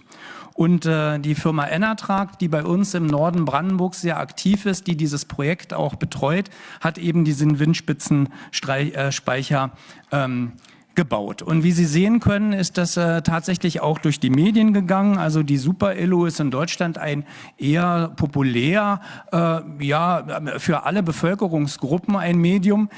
Aber das hat eben geholfen, tatsächlich auch die Bevölkerung aufzurütteln. Aber es ist eben auch Strom und Wärme aus Windenergie. Der besondere Weg des Dorfes Nechlin in der Uckermark. Das war der Teaser in der Tagesschau, eine sehr populäre Nachrichtensendung in Deutschland, die dann tatsächlich einen sehr ausführlichen Beitrag in den Tagesthemen gebracht haben über diesen Windspitzenspeicher. So sieht das Ganze aus. Das war dann ein weiterer Beitrag in der Sendung E-Planet. Und damit Sie ein bisschen einen Eindruck davon erhalten, was tatsächlich dann auch in einer Wissenschaftssendung gesendet wurde und auch einen Eindruck davon bekommen können, wie das so funktioniert mit dem Windspitzenwärmespeicher, ein Beitrag aus Nano Spezial. In Nechlin hat noch eine in Deutschland einmalige Verwendung der Windkraft die Akzeptanz erhöht. Ein großer Wasserspeicher. Dieser wird in Windspitzenzeiten, wenn die Netze nicht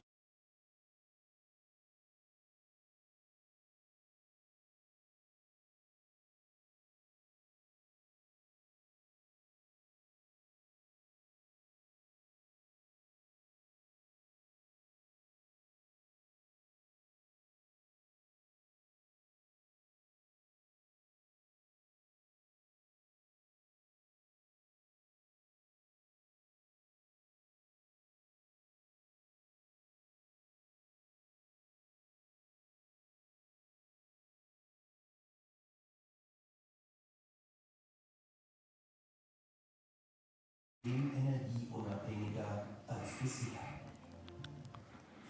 Energiewende kann so einfach sein. Der Satz des Bürgermeisters macht doch Mut. Ja, ihr sollte auch Mut machen, denn das, was uns vorhin Professor Edenhofer vorgestellt hat, das hört sich ja alles doch sehr bedenklich an. Und wenn man mal davon ausgeht, dass wir eben CO2 nicht nur vermeiden müssen, sondern tatsächlich auch wieder reduzieren müssen. Das können wir nicht in Nechlin. Aber wir können in Nechlin die CO2-Bilanz deutlich verbessern. Und ich habe mal eine Zahl mitgebracht. Also das ist ja sozusagen der Teil, der die Badewanne voll macht. Da sparen wir 20 Tonnen pro Jahr gegenüber einer Ölheizung ein. Und das ist schon, denke ich, sehr beträchtlich. Das Ganze funktioniert so, dass das ganze Dorf im Prinzip mit Wärme beheizt wird. Das heißt also, die Einwohner können das zum Heizen nutzen, aber sie können es auch zum warmen Wasser nutzen. Und jeder Haushalt ist dort angeschlossen. Es ist ein kleines Dorf, aber es ist letztendlich in der Kombination entstanden, dass die Gemeinde dieses Wärmenetz erstellt hat. Dann haben wir eine Firma gefunden, also in diesem Falle die Firma Enertrag, die diesen Speicher gebaut hat. Und wir haben letztendlich auch die Politik an unserer Seite gehabt, die das Ganze mit begleitet. Und ich glaube, das ist ein ganz wichtiger Punkt, um unsere Bürgerinnen und Bürger auch in der Akzeptanzfrage zu unterstützen. Denn Sie sprachen vorhin davon, dass es soziale Gerechtigkeit auch geben muss. Und das ist ein Beitrag dazu, dass wirklich alle beteiligt werden. Und einen sozialen Aspekt dann, der auch Berücksichtigung findet in der Bürgerbeteiligung, die sich tatsächlich dann auch im Portemonnaie der Bürger auszahlt, so wie ich das vorhin auch in dem Beitrag sagte. Die Bürger können tatsächlich Geld sparen. Ein weiterer innovativer Ansatz, wir wollen ja dabei nicht stehen bleiben, ist der, und das kennen Sie sicherlich, wenn Sie, oh, jetzt sind ein paar Folien drin, die ich mal überspringe. Ein weiterer innovativer Ansatz ist der, dass Sie bei den Windfeldern ja immer einige Probleme auch haben. Also es ist ja nicht völlig unumstritten. Und ein Thema ist letztendlich, dass die blinken. Also es ist eine bedarfsgerechte Befeuerung an den Windenergieanlagen und in der Uckermark gibt es ein System, das heißt Dark Sky und das dient dazu, dass die Windenergieanlagen immer dann dunkel geschaltet sind, wenn tatsächlich keine Flugobjekte in der Nähe sind. Also immer, wenn etwas anfliegt, dann wird sozusagen die Beleuchtung eingeschaltet, wenn die Flugobjekte dann wieder weiterfliegen, dann wird das wieder ausgeschaltet. Also eine wunderbare Situation, um auch letztendlich etwas für die Akzeptanz zu tun.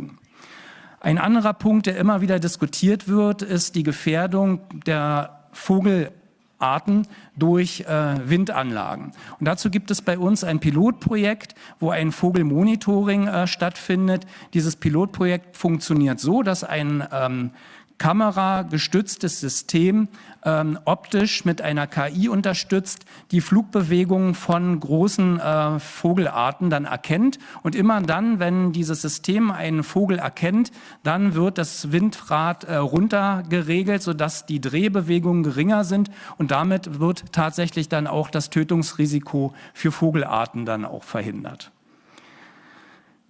Was wir aber brauchen, und das sind die Innovationen, wir brauchen unsere Kinder. Einen wichtigen Beitrag für unser Klima. Die Mädchen und Jungen der 1. und 2. Klasse der Grundschule in Berbelow pflanzen je einen Baum. Die Aktion wird vom Energieunternehmen Enertrag unterstützt. Damit wird auf die Bedeutung der Umwelt aufmerksam gemacht. Hilfe erhalten die 44 Schülerinnen und Schüler von ihren Paten aus der 6. Klasse und vom Bürgermeister der Gemeinde Uckerland, Matthias.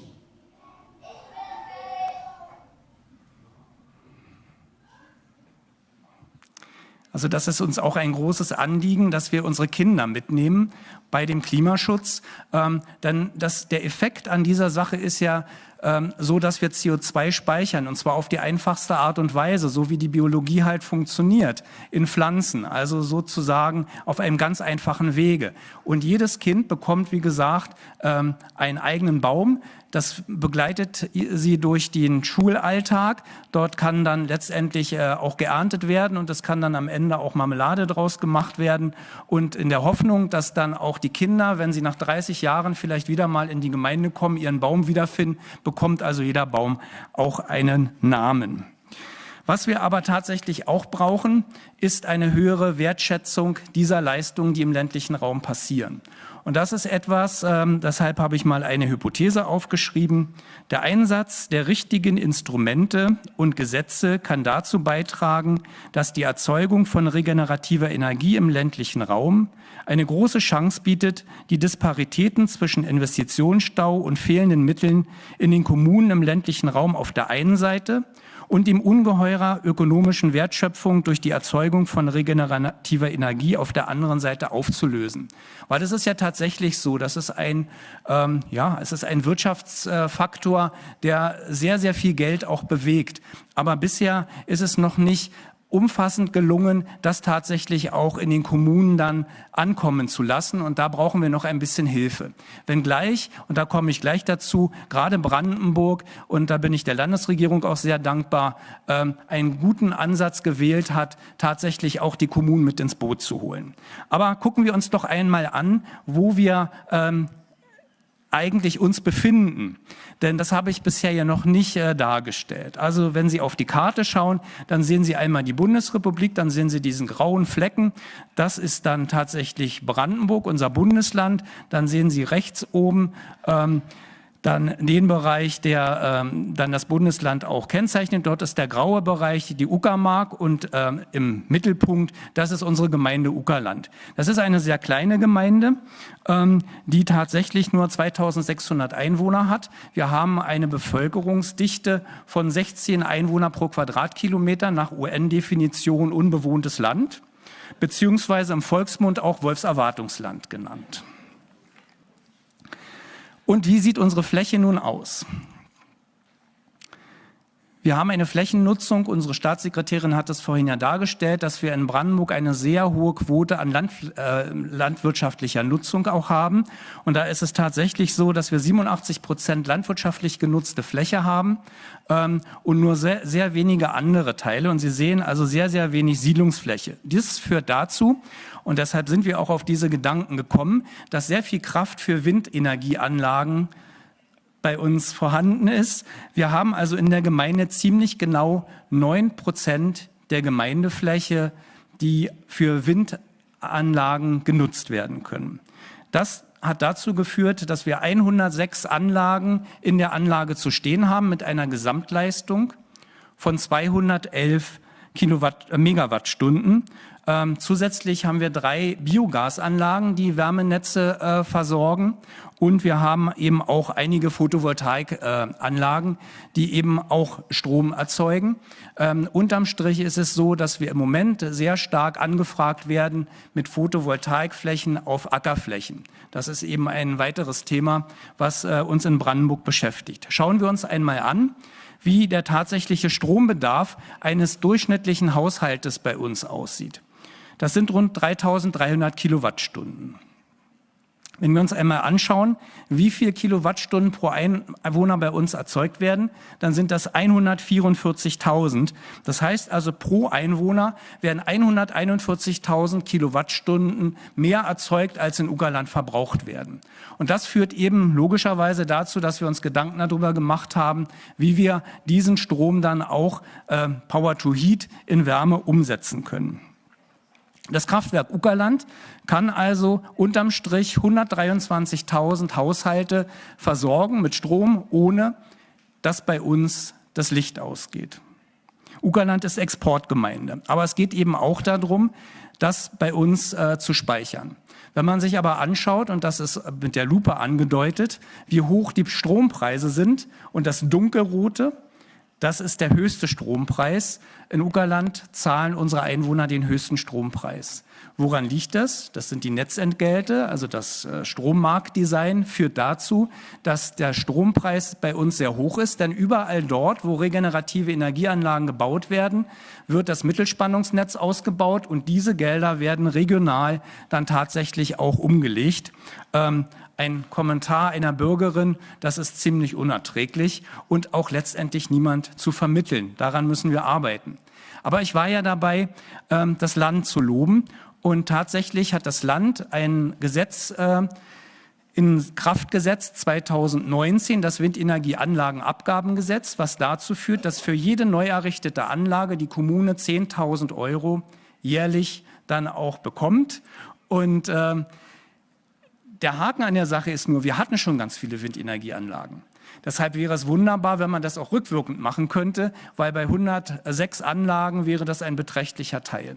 Und dann kennen Sie alle das neue EEG, das in Paragraph 6, und das ist der zweite Teil der guten Nachricht, was der Kommune ermöglicht, Verträge mit den Investoren zu schließen, dass 0,2 Cent pro Kilowattstunde an die Kommune abgeführt werden. Diese 0,2 Cent müssen aber verhandelt werden. Es ist ein Bundesgesetz in der Bundesrepublik Deutschland, und dort steht ein Begriff drin, der leider ein bisschen hinderlich ist. Und dieser Begriff heißt freiwillig. Es wäre ganz wunderbar, wenn dieser Begriff dann gestrichen wird, und das wäre sozusagen etwas, was uns sehr helfen würde. Und damit komme ich jetzt auch tatsächlich schon zum Schluss meines Vortrages. Und da möchte ich Ihnen vielleicht einfach nur ein paar Schlagworte noch mit auf den Weg geben, wie wir die Wertschöpfung und die Wertschätzung der Regionen verbessern können, die tatsächlich zur Energiewende sehr viel beitragen. Also es wäre wunderbar, wenn die Bürgerinnen und Bürger von den hohen Energiekosten entlastet werden könnten. Sie haben das auf der Karte gesehen. Wir müssen den Strom noch stärker vor Ort veredeln, entweder in Form von Wärme, aber auch in Form von Wasserstoff oder aber auch in der Speicherung. Dann wäre es prima, wenn Sie das mitnehmen würden, dass wir auf europäischer Ebene einen Förderfonds für ländliche Regionen einrichten könnten, die sich besonders für die regenerative Energieerzeugung verdient machen. Dann brauchten wir auf jeden Fall die Förderung der dezentralen Strukturen, denn es nutzt ja nichts, wenn wir den Strom nicht hinbringen können, dort, wo er dann weiterverarbeitet werden kann, sondern wir brauchen dezentrale Strukturen, die das dann letztendlich vor Ort verarbeiten können. Und dann wäre es ganz wunderbar, wenn dieser Windenergiespitzenspeicher tatsächlich dann auch gesetzlich so gefestigt werden kann, dass wir den an anderen Stellen auch machen können. Und wir brauchten ein neues Strommarktdesign, sodass diese hohen Kosten vor Ort entsprechend auch für die Bürgerinnen und Bürger wieder erträglich werden. Und damit möchte ich ganz herzlich mich bedanken dafür, dass ich bei Ihnen diese Zuhörerschaft gefunden habe. Ganz herzlichen Dank nochmal. Es tut mir wirklich wahnsinnig leid, dass ich Ihnen so große Probleme bereitet habe, aber ich hoffe, Sie haben das ganz wunderbar gelöst. Also vielen, vielen Dank.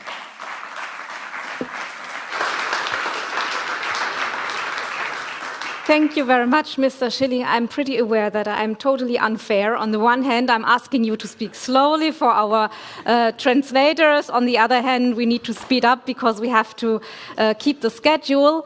And this is particularly a shame because the example that you just presented is so convincing, so intriguing and simple at the same time, as you say. So thank you very much for sharing with us your really good example, your good practice. We have now 10 minutes time for short questions and comments. Are there any questions from your side? This is now the time to ask them. Yes, please. Could you please present yourself quickly?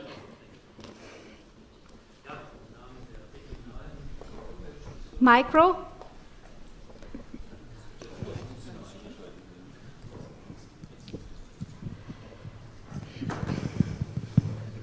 Ja. Im Namen der regionalen Umweltschutzverbände möchte ich mich recht herzlich für die Einladung bei der Frau Präsidentin, bei dem Herrn Präsidenten und bei der Staatssekretärin recht herzlich bedanken. Ich will ganz kurz, das habe ich versprochen, ein sehr positives, aber nachdenkliches Beispiel eines Umweltschutzprojektes hier in der Region, genau vor dem Hotel, nennen. Wir haben eine große Waldfläche, der Wildpark, preußischer Kulturbesitz.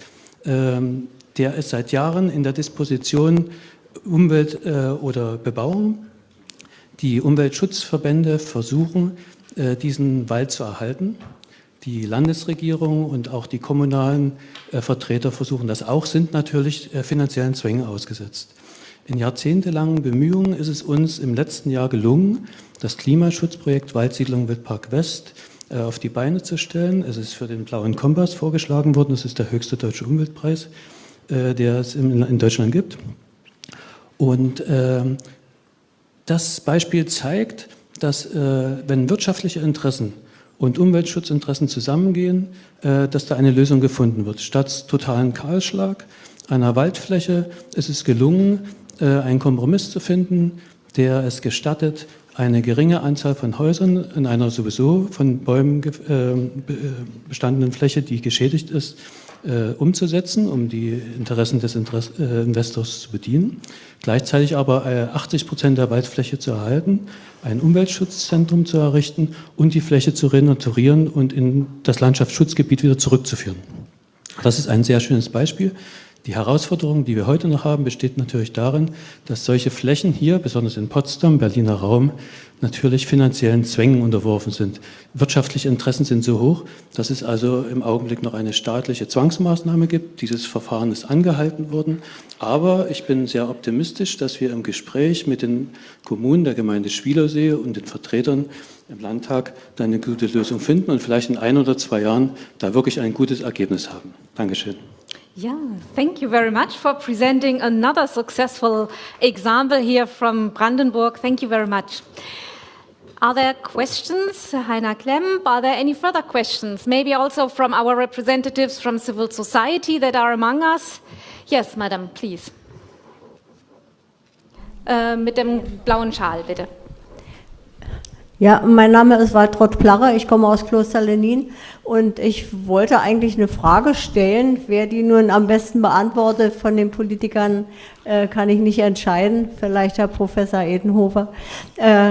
Es geht darum, so eine große Transformation, wie jetzt am Laufen ist, geht ja auch nicht ohne Irrtümer, müssen wir zugeben. Wir sind ja auch nicht alle unfehlbar. Wer und wo ist es angesiedelt, dass auch mal hinterfragt wird, ob eventuell, nehmen wir mal an, es ist Tatsache, die Universität Stanford hat eine Studie vor einigen Jahren rausgebracht, nachdem sie 10 Jahre lang getestet haben, dass an der windabgewandten Seite der Windräder der Boden austrocknet. Muss man mal feststellen, wie das bei unserem Boden ist. Wir haben den besten Klimaschützer, nun den Wald. Ja, der ist fast jeden Tag irgendwo in den Medien präsent. Wir nutzen ihn aber, um abzuholzen, den Boden zu versiegeln und dann sagen wir aber, die Wasserverknappung kommt durch den Klimawandel. Das ist auch nur die halbe Wahrheit, denn ohne Wald haben wir kein Trinkwasserreservoir. Ne? Denn wir haben einen Waldumbau beschlossen, der auch täglich irgendwo medial genannt wird, aber bei uns in der Gegend sind alle großen und kleinen Eichen rausgenommen worden, die ja mit ihrem Blätterdach dazu unbedingt erforderlich sind. Die buchen auch. Ich will jetzt nicht unterstellen, aber man hat dann in der Bevölkerung festgestellt, immerhin ist der Börsenpreis für dieses Holz um 34% gestiegen. Vielleicht könnten wir jetzt zur Frage kommen. Der letzte Teil dazu ist, wer überprüft die Lieferketten? Denn wir bekommen zwar viele Rohstoffe geliefert, aber die Schäden in den Lieferländern sind gravierend. Die muss man bei uns irgendwo ja auch mal benennen. Ne? Also das wäre meine Frage. Wer prüft sowas? Wer ist dafür zuständig? Die genaue Frage nach den Lieferketten. Okay. Would you like to answer, or is this another comment? No. Then maybe we give the floor to our Secretary of State, Madame Boudon, because she has got an overview of the systematic approach of the Land Brandenburg. Yeah. Bon, puisque la question est en allemand, je vais me permettre de répondre en allemand à la dame directe. Sie haben viele Themen angerissen und natürlich wird es im Rahmen des Klimaplans nach unseren Vorstellungen des Ministeriums, das habe ich deutlich gemacht, sowohl Waldumwandlung als auch Aufforstungen geben müssen. Ich bedanke mich für die Unterstützung Ihrerseits für die Bedeutung des Waldes. Zu den Lieferketten kann ich Ihnen nicht direkt etwas sagen. Ich habe auch, vielleicht können wir das im Nachgang noch erörtern, nicht wirklich verstanden, wo Sie hier den Handlungsbedarf für die Landesregierung sehen. Was ich Ihnen deutlich sagen kann, ist, dass für unser Haus, wir sind ja auch für Forst zuständig, Waldumbau und auch Neuaufforstungen wichtig sind. Brandenburgs Wälder müssen weiterentwickelt werden zu Mischwäldern Und wir haben ja, das konnten Sie auch den Medien entnehmen, Minister Vogel setzt sich seit Jahren auch dafür ein, dass der Waldumbau flankiert wird, auch durch ein verändertes Jagdregime. Denn nur dort, wo wir dafür sorgen, dass nachtreibende oder auch gepflanzte Bäume nicht vom Wild abgeknabbert werden, können sie auch wachsen und gedeihen. Da gibt es sehr gute Beispiele in Brandenburg, wie das gelingen kann. Vielen Dank. Yeah, thank you very much. Maybe we have time for 2 more questions. I recall there was one question here in the back. Yeah, and here one, and this one, yeah, okay. Yeah. Merci. Je vais poser la question en français, Madame la secrétaire d'État.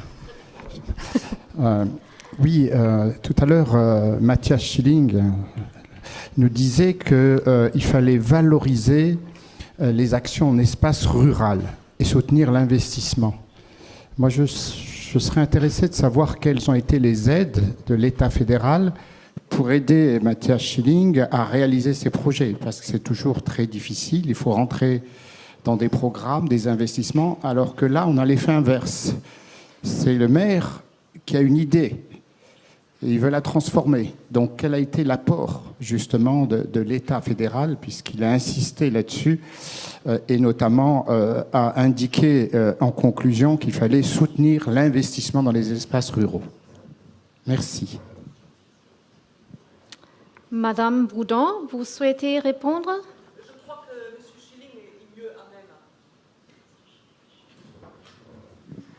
Ja, vielen Dank für diese Frage. Eine ganz wichtige Frage. Also tatsächlich war es so, dass das ein Pilotprojekt war, was von der Bundesregierung unterstützt wurde.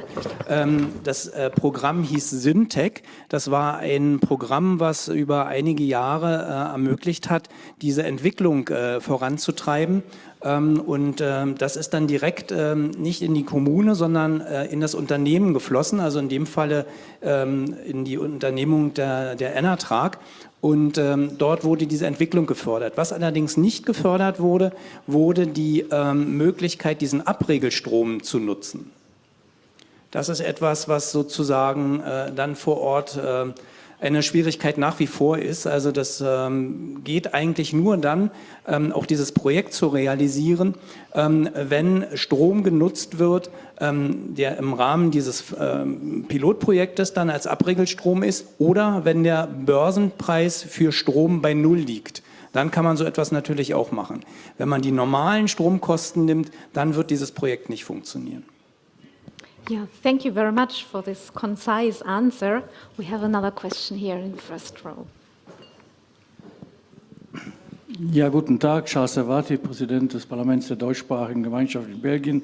Glückwunsch an den Landtag zur Organisation dieser High-Level-Conference. Ich werde keine akademische Frage stellen, aber eine Frage aus 30 Jahren konkreter Erfahrung im Bereich Lokal- und Regionalpolitik. Ich gehe auch ein auf ein Stichwort der Frau Staatssekretärin Bron, die beim Klimaplan Brandenburgs 60.000 Hektar Aufforstung als Ziel erwähnte. Politik ist bekanntlich immer die Kunst des Machbaren und stößt auch immer auf Interessenskonflikte. Meine Frage ist folgende: Gibt es Widerstände bei der hohen Anzahl an Hektaraufforstung, die Sie genannt haben? Eine Teilantwort habe ich mir aus den anderen Informationen nehmen können, da Sie über 87% verbleibende landwirtschaftliche Fläche verfügen. Aber ist diese Aufforstung von 60.000 Hektar eine Mischwaldaufforstung zur Ergänzung, Kompensation, Verbesserung, oder handelt es sich, und ja, bei wie viel Prozent liegen Sie dann, um reine Neuaufforstungen, Erstaufforstungen? Und wenn das mit Ja zu beantworten ist, mit welchen Widerständen rechnen Sie dann, beziehungsweise haben Sie von Zeit zu Zeit zu kämpfen?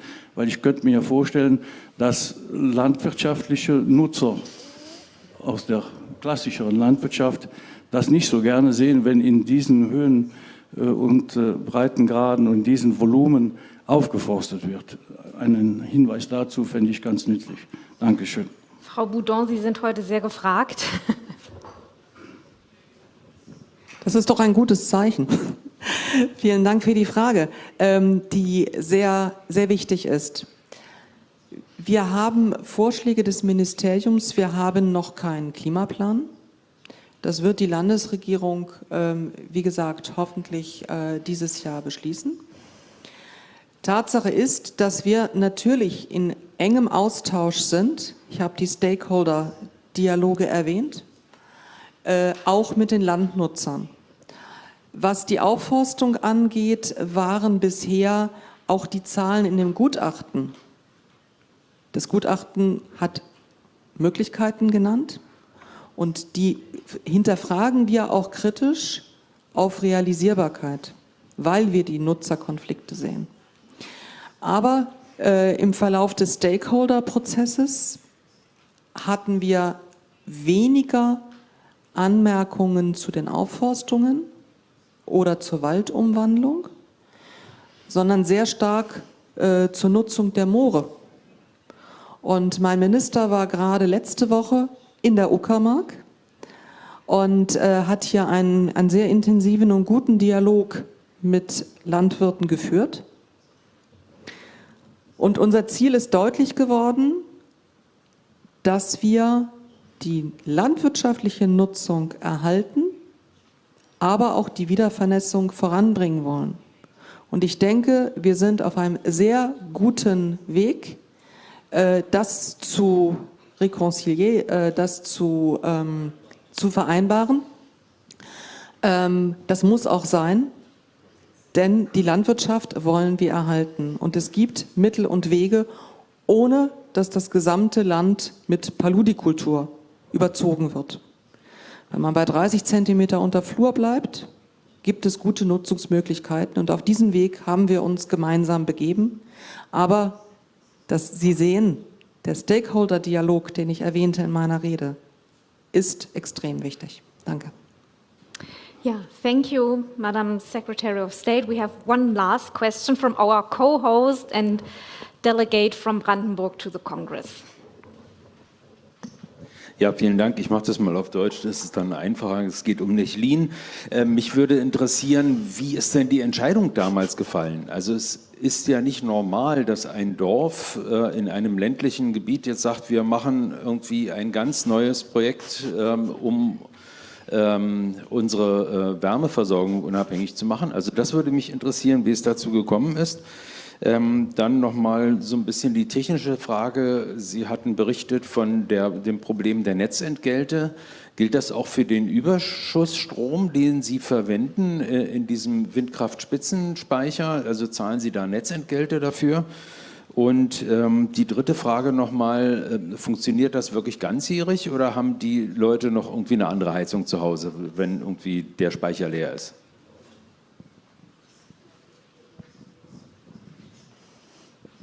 Ja, auch dafür nochmal herzlichen Dank für diese Fragen. Ich fange mal mit dem letzten an. Also tatsächlich ist es so, dass das ganze Jahr über funktioniert. Im Sommer braucht man natürlich nicht so viel Heizung, aber da braucht man das warme Wasser und da ist es gar kein Problem. Im Winter ist es so, dass wenn der Windspitzenwärmespeicher sich aufgeheizt hat, 14 Tage lang tatsächlich das Dorf versorgt werden kann, ohne dass nachgefeuert werden muss. Also das ist eine ganz wichtige Frage, die Sie da gestellt haben. Das ist sozusagen der eine Punkt. Dann zu der Frage, wie kam es dazu? Also tatsächlich haben wir als Kommune das Wärmenetz gebaut, damals noch mit einem Holzhackschnitzelkessel. Das heißt also, das Wärmenetz gab es und gab auch schon regenerative Nutzung, wie diese Wärme dann auch tatsächlich ins Netz gekommen ist. Da aber bei uns so viele Windräder stehen, war das dann naheliegend und wir haben tatsächlich mit der Firma Enertrag, das erwähnte ich ja schon, sehr guten Kontakt und die hatten letztendlich dieses Projekt dann auch über das Förderprogramm beantragt und da sind wir übereingekommen, also wir vermieten sozusagen unser Wärmenetz an das Unternehmen und die befüllen damit das Ganze dann mit Wärme. Und jetzt, ich habe ja graue Haare, wie war die zweite Frage? Ah ja, okay, genau. Also es ist tatsächlich so, dass es nach wie vor ein Problem ist. Wir haben dort Windräder, die aus der EEG-Förderung herausgekommen sind. Also solange aus dem EEG etwas für die Kilowattstunde gezahlt wird, sagte ich ja, ist es unattraktiv. Die sind aber jetzt tatsächlich raus aus dieser Entgeltzone. Insofern spielen da diese Dinge keine Rolle.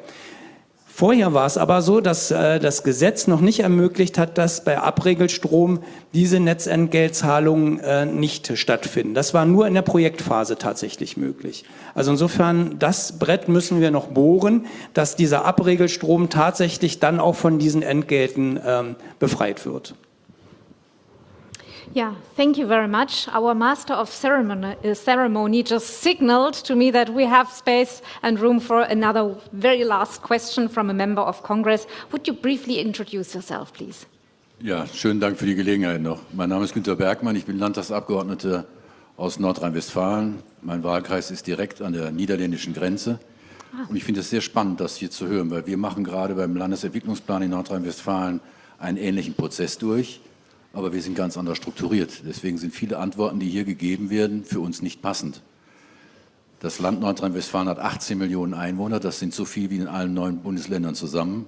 Die 9 Bundesländer sind ja auch nicht mehr so neu. Ich finde das auch einen blöden Begriff. Also die ost- und mitteldeutschen Länder zusammen sind bei uns 18 Millionen. Wir haben einen Ballungsraum, da passt Berlin zweimal rein. In diesen Ballungsraum können Sie diese Anlagen nicht so stellen.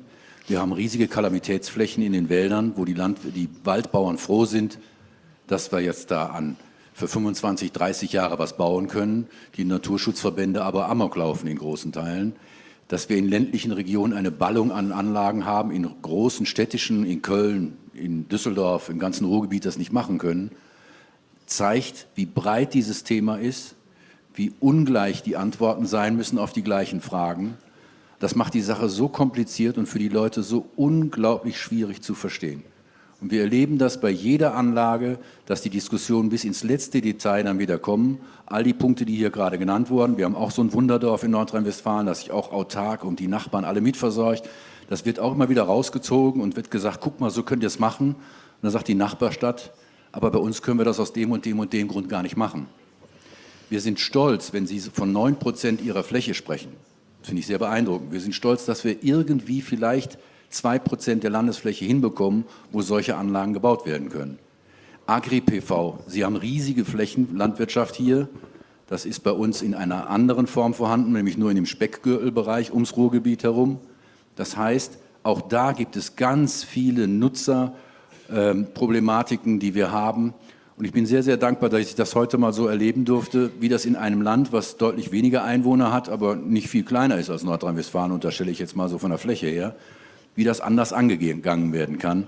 Da sind noch viele, viele dicke Bretter, die wir bohren müssen. Und das wollte ich einfach nur mal als anderen Eindruck aus einem sehr industriell noch geprägten Land hier in diese Diskussion mit einbringen. Schönen Dank. Thank you very much for this comment. What I can get from your comment is there is no one-size-fits-all approach.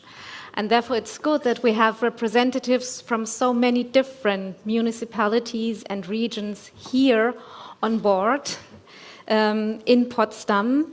And it was nice to hear from a region near the Dutch-German border, which brings me to our next contribution, because geographically we will now move to the Netherlands, to a small Dutch town near the German-Dutch border, but on the Dutch side, obviously. We talk about Winterswijk, because Winterswijk, I hope I'm pronouncing it correct, okay, great, has been awarded by the European Commission with a European Green Leaf, because this town is an outstanding example for its participatory approach, not only to circular economy, but also to energy poverty. And now, please, a big applause for Adrian Klein-Nibbeling. He's Director for Sustainability in Winterswijk. He will present us the winning concept of the 2022 Green Leaf Award. Thank you very much. Dear all people who care about the climate and who care about human rights, so dear all, this box is made in 2019 when we started working on energy poverty. And it was a box, but we didn't think a lot about. We just thought, give 1,000 of these boxes, with each of them with 4 light bulbs, to the poor people. And it was a kind of a let's do it action. What brought this action to us? We learned from it. We learned from it that you have to go to the target group of people with low income or houses which are badly isolated, and therefore they have a big, huge energy bill they can't afford. We also learned that people need help with it. If you have problems in poverty, some people didn't even care about the light bulbs. There was not enough room in their head, or maybe they didn't have a kitchen stairs to change the lights. So you need more help. And you need a network to do that. So we learned to practice. And I want to summarize a few things that we've learned in this journey for reducing energy poverty that I think every municipality, every region can use. And the summary is already behind me, so if you have some work to do, you can just read the summary and you don't have to listen to me. In 2020, we wanted to know about how to reach this group of people. Our municipality council was driven to help this group. And let's face it, most energy subsidies have gone to the rich people for years and still go to rich people. After all, you usually don't get a grant until you pay a part of it for yourself. Only people with purchasing power can do that. And in itself, it's not a bad thing. Rich people are also the biggest polluters if you calculate per person.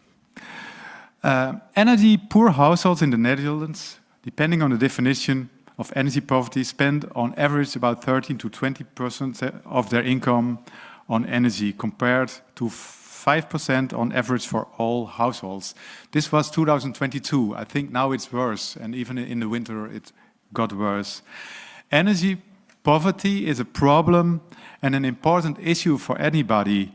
It leads to many problems like risk of debt and stress, an unpleasant home if it remains cold, and a poor environment for children for socializing.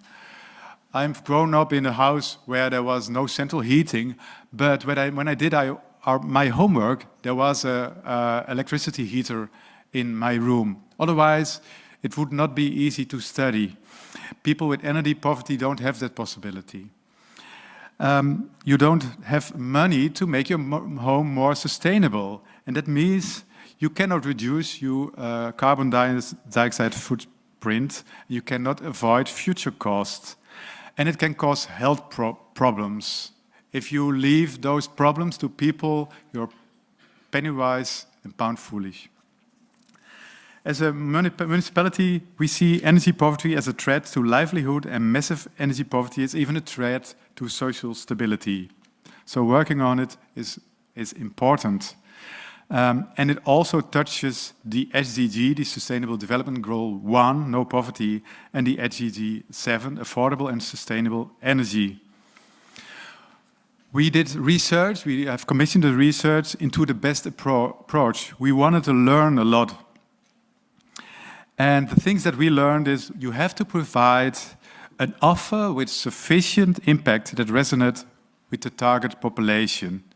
You also have to collaborate intense with stakeholders like churches, food banks, social service organizations. And you have to do a communication approach aimed at low-income people. So communication where the people go, not only the newspapers or our website.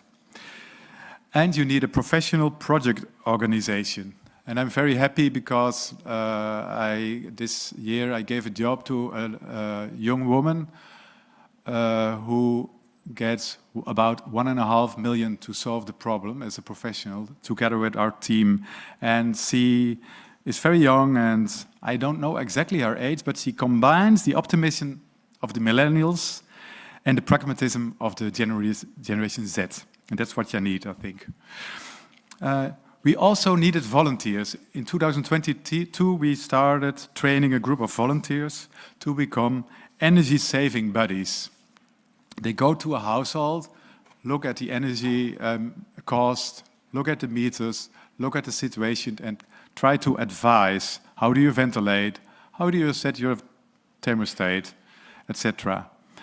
People can get an energy display to see direct results of what they do in their house. So you can exactly see when I turn off the heating or turn off the television, I save energy.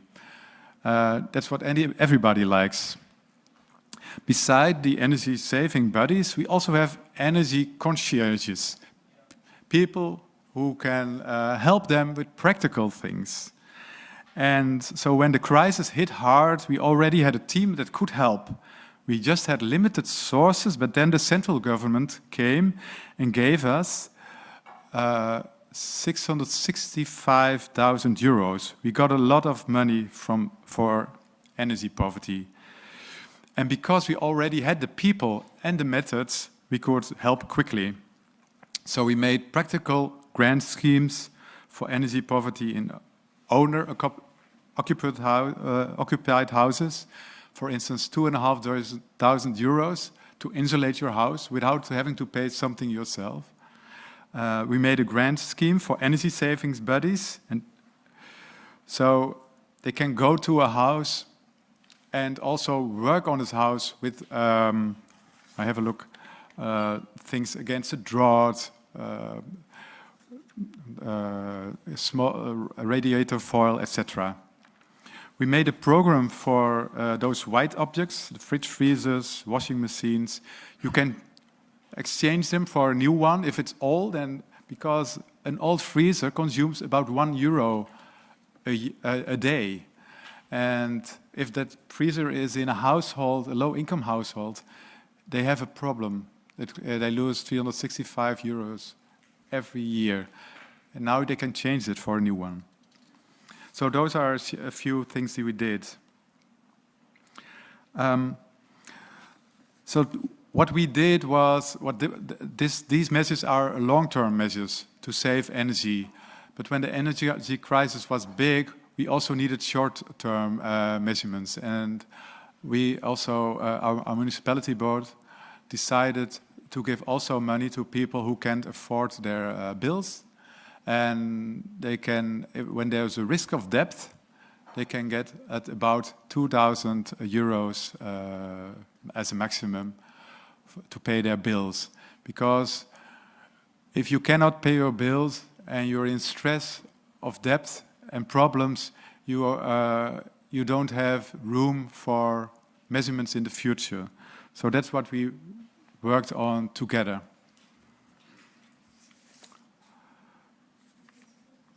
That was my story. I have a few things to show. Some practical tips we made. Energiebespaarmeter, it's 1 meter with all kinds of measurements that you can use. And at the end of, well, this is for taking shorter showers. You see, my speech is almost finished. And if you don't know if you have a bad refrigerator, we can measure it with an energy meter. We have a very easy and practical approach, and mostly based on trust, because we know the people. If they have a problem, they come to us. We have a sustainability center where we help them. So with their subsidies, because if you are highly educated, those schemes are already very hard to understand. So you have to help everybody. Thank you. Thank you very much, Mr. Klein-Nibbeling. That was an impressive example, not only how to save energy, but also for social inclusion, which we sometimes forget when we talk about the big transformations. So thank you very much for presenting this very successful example to us. Thank you.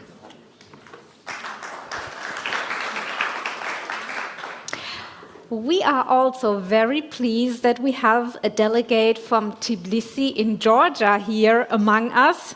He will present to us the capital's roadmap towards sustainability. Now, you may wonder why Georgia? because Brandenburg and the Autonomous Republic Adjara in Georgia, they have been connected by a deep friendship since 2017, which is why we are particularly pleased to welcome the Congress member and member of the Municipality Assembly Tbilisi, Levan Georgiouliani. Thank you very much for coming. Thank you. Dear President of Landtag Brandenburg, Professor Liedtke, dear President of Congress, Mr. Verbeek, dear Secretary General of Congress, Mr. Mori, dear colleagues and dear participants. First of all, I wish to express my sincere gratitude for the warm welcome and hospitality.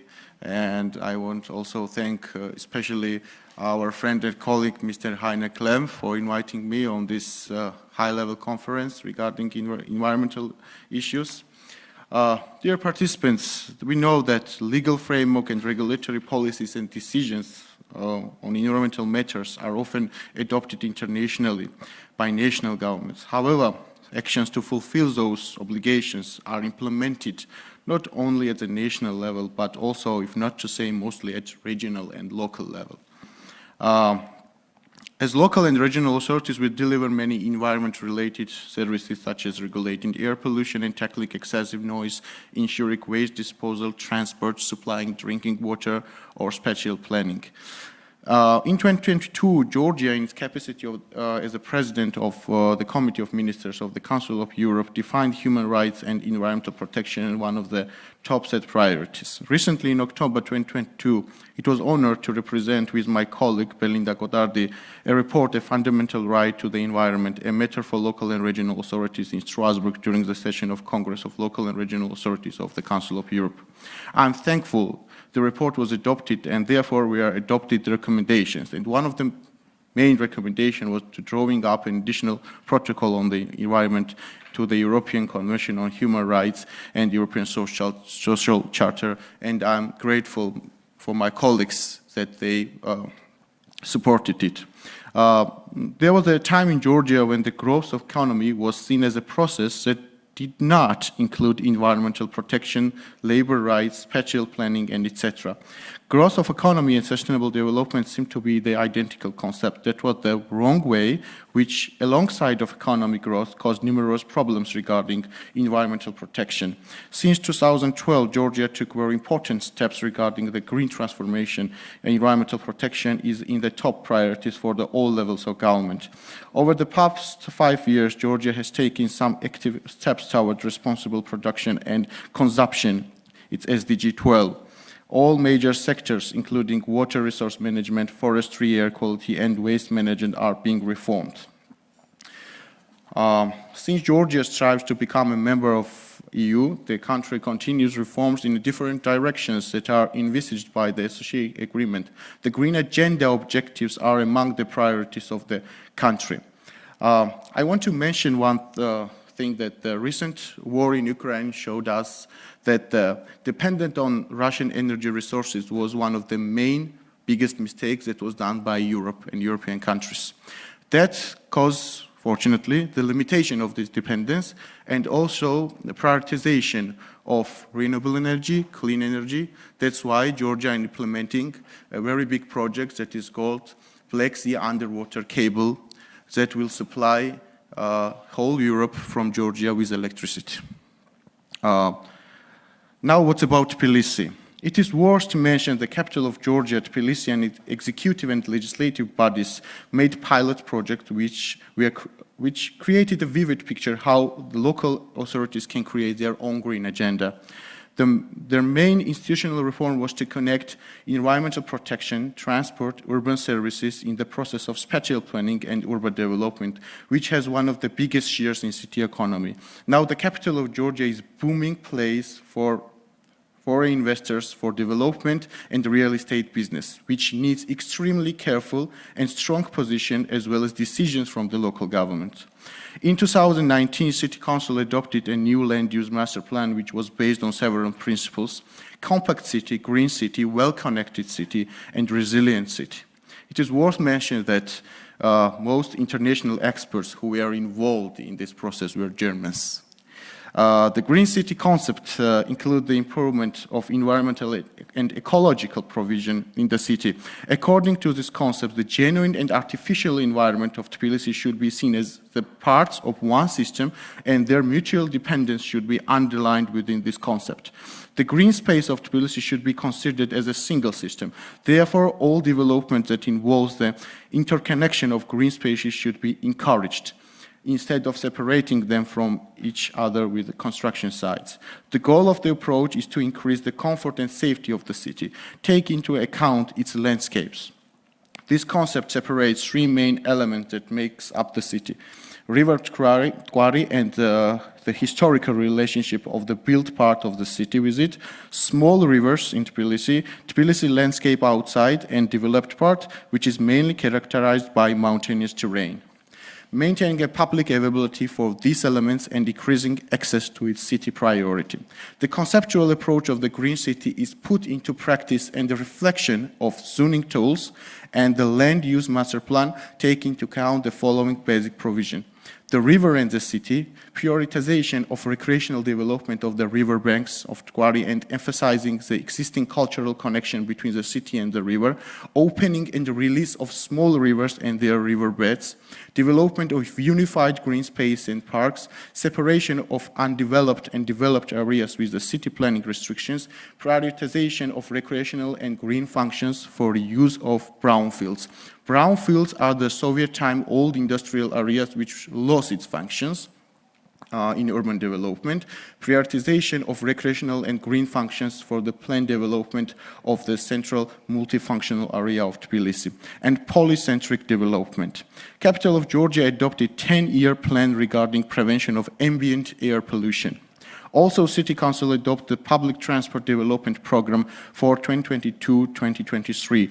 Under this action plan, the whole fleet of public transport buses were renewed.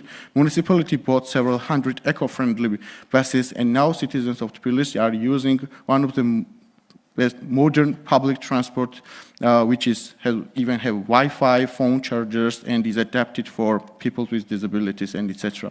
City started to renew the metro stations, making modern, smart. Also, numerous subway carriages were renovated or bought.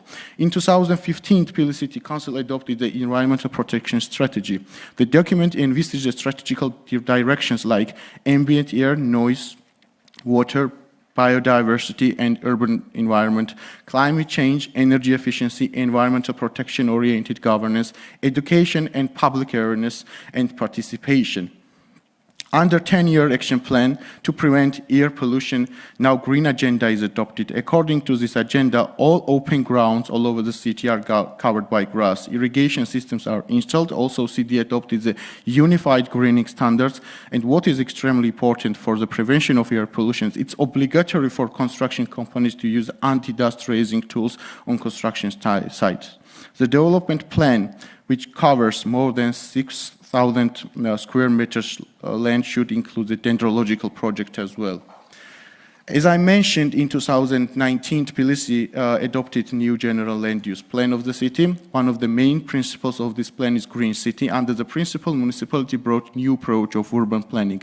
It is the right of all citizens of all districts of Tbilisi to access the new or renewed green areas. Citizens should have accessibility to big recreational zones in a way they don't use public transport. Okay, sorry, because I have time limit, you know. It's always a problem. Yeah.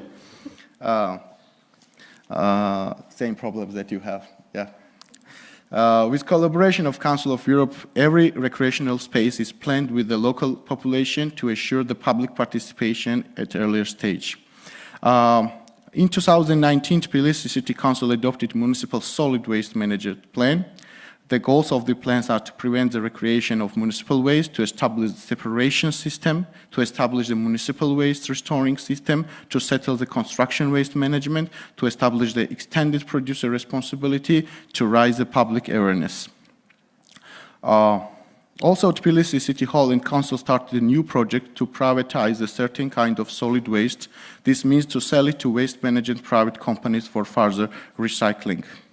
Tbilisi municipality, with the collaboration of Parliament, Georgia is the first municipality to start the tax reform. It means that the electric cars and hybrid cars are free from all charges, even parking charges. Tbilisi municipality promotes the eco-friendly transport and electric vehicles. All of them are from free parking fees also. And also Tbilisi municipality installing electric car charging devices all over the city. Also city has additional services under which any citizen is able to ask City Hall to install charging devices near his living area. Tbilisi is surrounded by mountains, and capital manages the local forests as well. Unfortunately, the most of the share of the trees are the pine trees, which are deceased. And with the help of private sector, we are going to reforest several million of square kilometers of the forest, and it's ongoing project. 4-year experience regarding the green city policy showed us the success of this methodology, and it's already decided on central level that all municipalities in Georgia will promote it to use the same standards and methods to create their own green agenda and execute in a proper way. Also, the Covenant of Mayors is the mainstream European movement involving local and regional authorities voluntarily committing to increasing energy efficiency and the use of renewable energy sources on the territories. On February 21 this year, Tbilisi City Council gave the permission to Mayor Tbilisi to sign this new initiative, Covenant of Mayors. According to the Covenant of Mayors for Climate and Energy, new contextual part was added and new agenda was adopted till 2030. Our main goal is to create basis for resilient city, promote public participation, decision-making process, circular economy, green building. Georgia is a country with growing economy and trying to create balance between the private and public interest to make healthy and financially stable living environment in the country and its municipalities. Thank you for your attention. Thank you very much. Wow, you made record time. Thank you very much for presenting in such a short time the ambitious green agenda of Tbilisi. I hope our translators could cope with it. But thank you for presenting and sharing with us your approach, which is interesting, extremely interesting for us. Now, we will have one last good practice example from the UK. We will now move geographically to England, to the east of England, to Ipswich. And I'm very pleased to welcome Bryony Tutkin. She's member of Congress, as you know, and councillor of the Ipswich Borough Council. She will give us some insights into the local government's action to save energy and foster renewable energy at local level. Thank you very much. Thank you very much indeed. Thank you. And I'm really delighted to be here. And I wish I could have been here a bit earlier on, but my colleague Andrew Ledbetter and I came here by train. It's taken us 9 trains to get there. Did you? Fantastic. It's taken us 9 trains to get here from London. Well, in fact, I came from Ipswich and he came from Exeter in the UK. And it was great. And I have to say, Schadenfreude is a really good word, because to watch German trains not arriving on time was very good for our English hearts. But it was all fine, and it was very smoothly. We went to places we didn't expect to go today, like Frankfurt Airport. That was quite interesting. And so we've had a wonderful journey here, and it's been really interesting to use... Sorry? Yeah, all right. Later. We are both politicians from different parties, and we cooperated on our journey as well, so that's probably a good sign for our country as well. So I'm really pleased to be here. I am the deputy leader of Ipswich Borough Council. It is a large town in the east of England, population of 140,000. We are about 15 kilometres from the sea at Felixstowe, which is the largest container port in the UK. Next stop is Rotterdam, so we are not far from our Dutch neighbours there, okay? And we're about an hour south of Cambridge, for those of you who know Cambridge. We know from our local government association, which represents councils in England, that climate action is a high priority for our residents.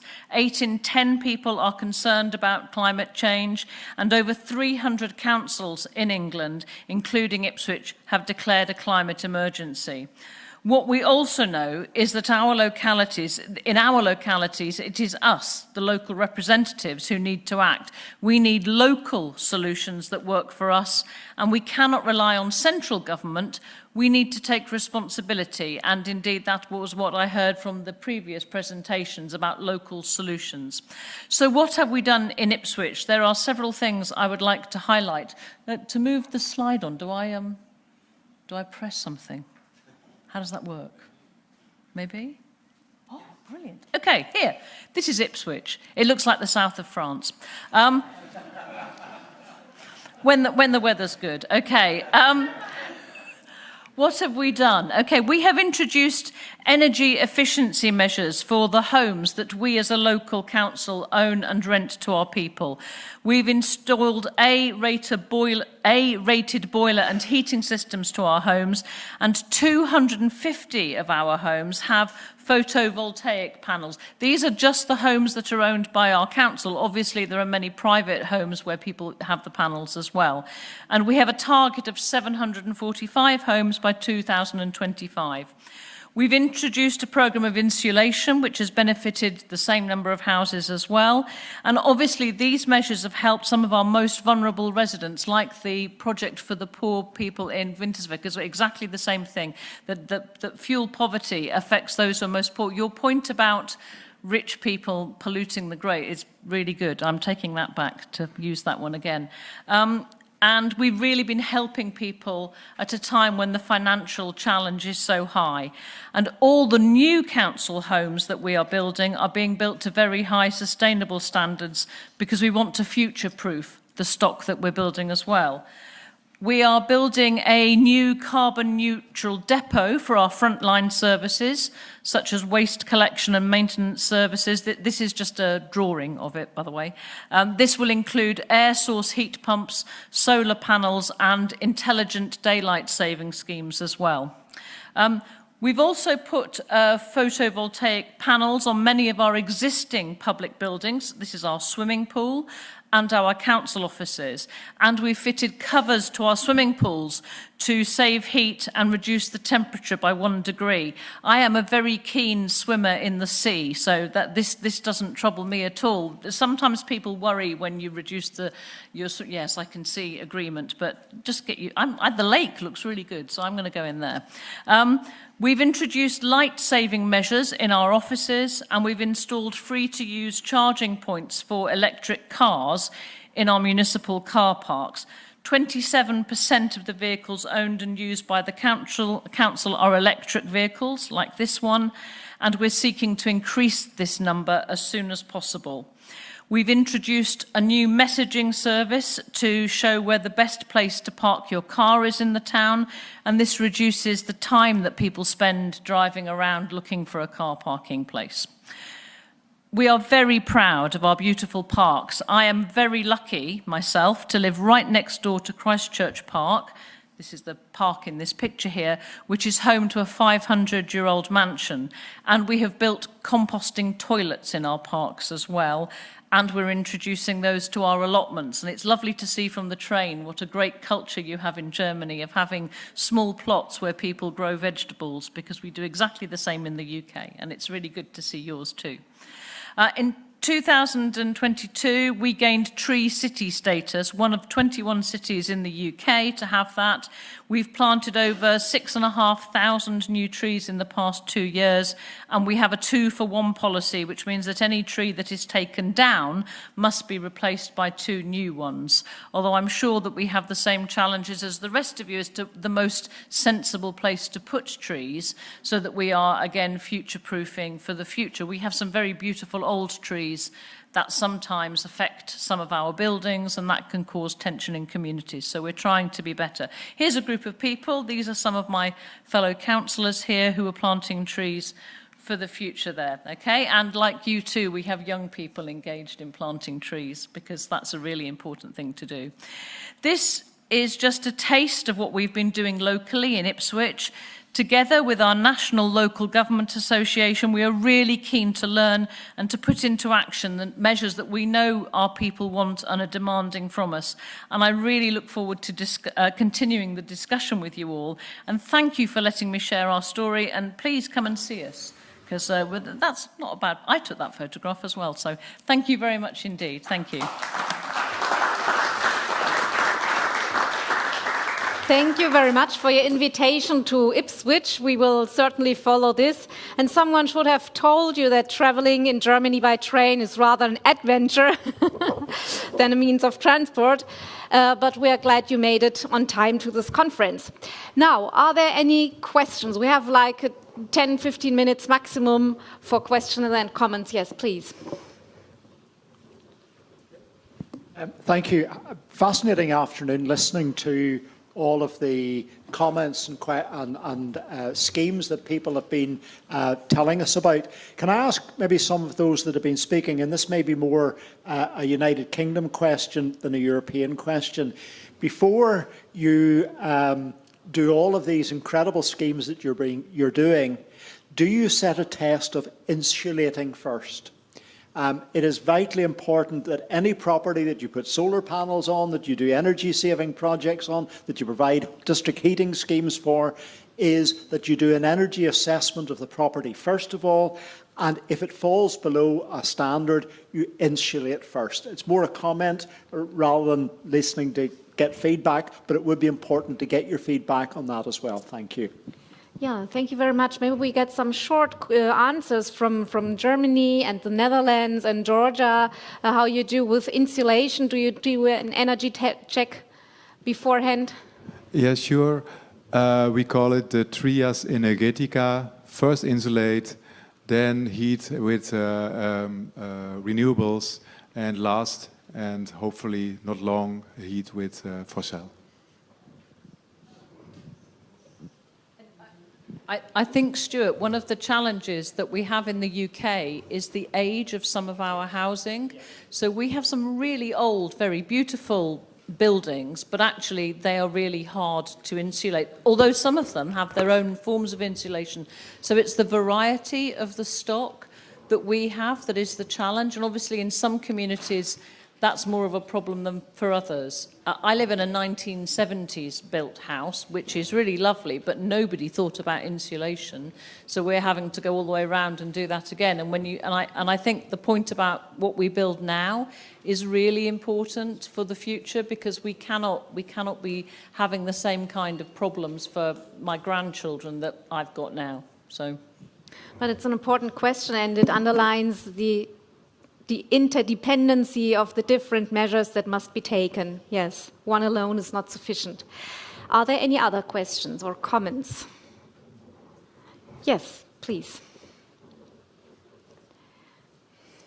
Yes, thank you very much. My name is Anna Fichtmüller. I'm working for the parliamentary group of the Green Party on EU questions, and I was listening with great interest to all of those presentations from the very different regions, and I was wondering, so the question goes to all three of you, of the last presenters, do you follow also a strategic approach like we've seen in the Fit for 55, where you set your own local climate or carbon reduction targets, or is it more of a bunch of individual measures where you just like look at okay, what can we do to reduce, but also maybe to add to the question, then also do you kind of measure the impact that you have with those initiatives that you take? Yeah, who would like to answer to this question? Mr. Klein-Nibelink, yes? Thank you.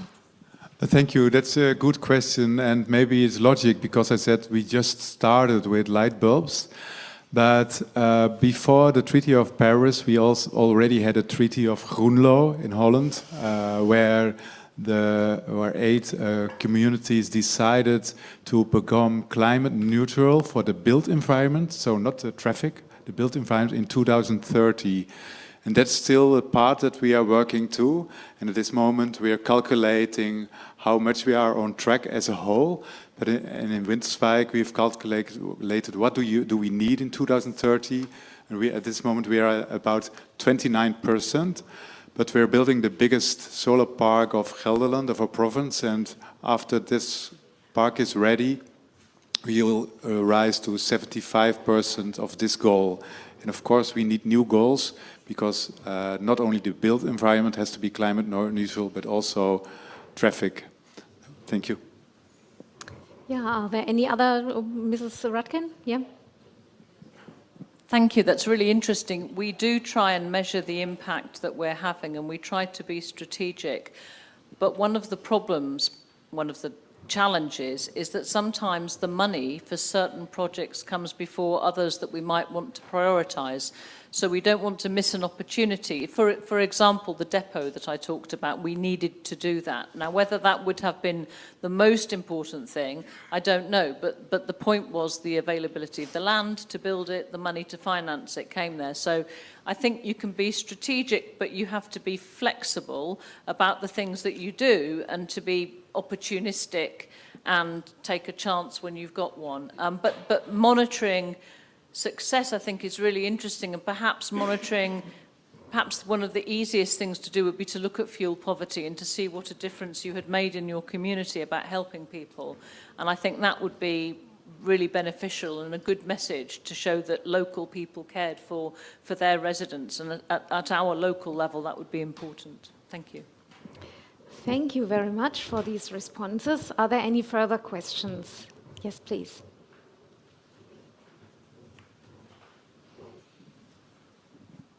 Thank you. Ladies and gentlemen, dear colleagues, it is a great pleasure to speak today and share examples of good practice as a member of Council of City of Belgrade, Republic of Serbia. I would like to thank the people of Germany first for giving us the opportunity to foster a safer and more sustainable environment. To be more precise, GITS financed a plan for adaptation to the climate change. And this plan was adopted by our City Assembly of Belgrade, and it became our main strategic document, which is very important. And this also gave us an opportunity to implement adaptation measures. So a high-level conference such as this one is a perfect place to underline once again that regional and local authorities are key partners in achieving sustainable development goals, such as, for example, Sustainable Development Goals, Goal 13, and that every one of us must contribute to the more sustainable and safer environment. Thank you all. Thank you very much for this contribution from Serbia. Thank you. Are there any more questions? No? I mean, you can still continue our debate later on. Then now it's time to hand over to our co-host and member of Congress, Heiner Klemm, for some closing words. Yes, thank you, Mechthild. Thank you very much also to all the speakers for their amazing input, and also to everyone else who has participated in their valuable contributions. I think we heard a lot of interesting input from the very global perspective of the Potsdam Institute of Climate Impact Research down to the very local implementations in cities or even in a small village like Nechlin in Brandenburg. I was very impressed by the presentation of State Secretary Anja Boudon from our Climate Protection Ministry in Brandenburg.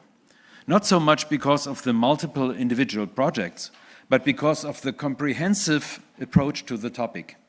Creating a comprehensive picture of the greenhouse gas emissions from power generation to heating and industry to emissions caused by different land use is crucial if you want to reduce net greenhouse gas emissions by a certain date. In departure from EU targets, Germany committed itself to achieving climate neutrality as early as 2045. Finally, but importantly, we learned that a climate plan needs to be synchronized with all the other strategies of the government. This sounds self-evident, but in fact it's not. Different ministries usually have different objectives. To get them in sync is obviously not easy and needs extensive negotiations. So thank you again, Anja, for your input. Then from the region to the village. In the presentation of Matthias Schilling, mayor of the Uckerland municipality, we learned about the energy village Nechlin, a small village of 100, 200 inhabitants, which is pursuing a long-term energy strategy and has become completely independent from external energy sources, not only for electricity, but also for water and heating. In my view, this is a very interesting concept which works 24/7 all year round in summer and winter. Thank you again to Matthias Schilling for presenting not only plans for the future, but a functioning system. In the last part of the conference, we talked about best practice examples. I think it's important to notice that fighting climate crisis is more than technically reducing greenhouse gas emissions. Therefore, I was very grateful that Congress member Joris Bengevoort and mayor of the Green Leaf Award-winning city of Winterswijk agreed to contribute the experience of Winterswijk, presented by Arjan, a mid-sized town at the Dutch-German border. It is crucial for successful policy to involve citizens, in this case especially poor people, to involve them in change and to offer solutions for them against energy poverty, for instance. We cannot win the fight against climate change if we lose our citizens. This does include young people, and it does also, of course, include poor people. Thank you, Arjan, for these valuable insights, especially regarding ways to find communication and participation formats for all citizens. Our fellow member, Levan Shosholiani, very difficult for me, has a long-term history of working on environment and climate issues. Today he presented the green agenda of his hometown Tbilisi in Georgia. Think globally, act locally could have been the headline of this speech, in which he applied the global sustainable development goals to the city of Tbilisi. The status quo is different in every region, in every city, and therefore we always must look at the specific situation. This is why the local and regional authorities are the most important actors with regard to environmental and climate issues as part of the human rights. Thank you, Levan, for your continuing commitment to environmental issues.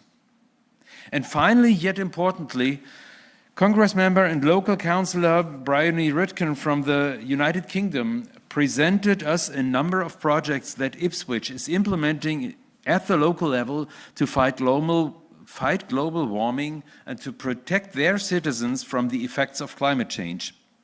Of course, not only mayors, but also councillors can contribute to climate-friendly policies in their regions and cities. That is why I call on all regional and local councillors to promote all these small changes, these small projects which really make a difference. Thank you, Bryony, for showing us the variety of actions Ipswich is taking at the local level. Environmental protection and the fight against climate change is one of the topics which have been discussed continuously by the Congress in the past. Thus, this conference is not a single event, or was not a single event, I must say. But it is linked to a number of different activities of the Congress. The President has already mentioned the third volume of the Human Rights Handbook on Environment and Sustainable Development, which we adopted last October in our plenary in Strasbourg. The handbook gives a wonderful impression of what local and regional authorities are able to do. So I would like to thank Harold Bergman for this great work, but I think he's not here today. So maybe we do this tomorrow. I also want to remind you of the brilliant report, A Fundamental Right to the Environment, a matter for local and regional authorities, towards a green reading of the European Charter of Local Self-Government, which was presented by Belinda Gottardi and Levan last summer in the Monitoring Committee session in Istanbul. Thank you again for this report, which we adopted last autumn. Less than 2 months ago, on the 16th and 17th of May, the heads of states and government of the Council of Europe member states met in Reykjavik. They agreed to strengthen the Council of Europe and its work in the field of human rights, democracy and the rule of law, also by developing tools to address new challenges in the environmental field. The Reykjavik Declaration, adopted by the heads of states and governments, not only addresses the urgency of taking coordinated action to protect the environment, but also recognizes the work of the Congress and the vital role of cities, regions, and local communities in the protection of the environment. The document refers to the extensive case law and practice on environment and human rights developed by the European Court of Human Rights and the European Committee of Social Rights. It explicitly acknowledges the ongoing work of the Congress, of the youth sector and other parts of the Council of Europe to strengthen the protection of human rights in the context of environmental protection. The Bureau of the Congress and the Congress itself prepared the summit very thoroughly. Special thanks go to the presidents of the two chambers, Bernd Föhringer and Harald Sonderegger, as rapporteurs. We were even represented at the summit with our own delegation to underline the importance of multi-level governments for the implementation of democracy, human rights and the rule of law. Today, we have taken the spirit from the summit of Reykjavik into our conference. Tomorrow, during the official meeting of the Monitoring Committee, we will discuss and hopefully adopt the Declaration of Potsdam as a first follow-up contribution to the Reykjavik final document. The Declaration of Potsdam focused on the shared commitment of all levels of government, international, national, and subnational, who must work together to solve and/or mitigate the planetary crisis we are facing. The contribution of cities, regions, and other subnational authorities in this process is crucial, bearing in mind, of course, that national governments must provide the framework for action and the necessary funding. What we have also seen at this conference today is that we need to do 3 things to tackle the climate crisis. First, reduce our greenhouse gas emissions. For example, by changing our electricity generation to renewable energies and by changing land use policies. Second, protect our citizens, especially vulnerable people, from the impacts of climate change. For instance, by providing water and shade, but also by converting our industries to use less water, and so on and so on. And third, engage our citizens in that process, explaining the situation, reaching out to all social groups and finding solutions together. In this regard, I especially like to refer to the work of the Congress on deliberative democracy, another big topic in the Congress. Ladies and gentlemen, all these aspects are best approached from the bottom up. As local and regional authorities, we are in the driver's seats. We have to make it happen. Thank you.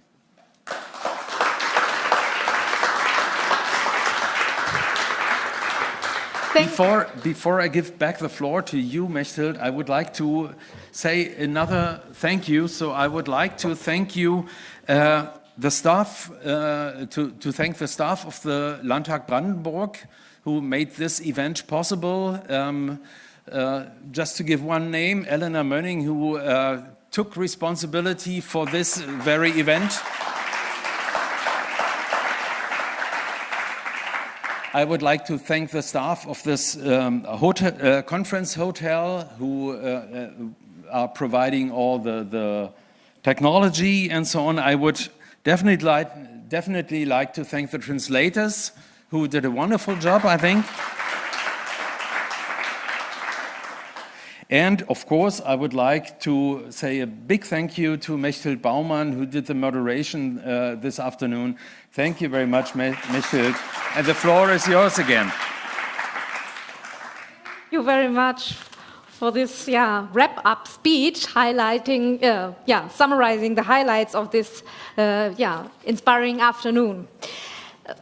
the official part of this symposium is over, and I would like to thank the members of civil society who are present today, who followed the discussions and who wanted to participate, who participated in this Congress meeting. So thank you, all members of civil society, for being here with us today.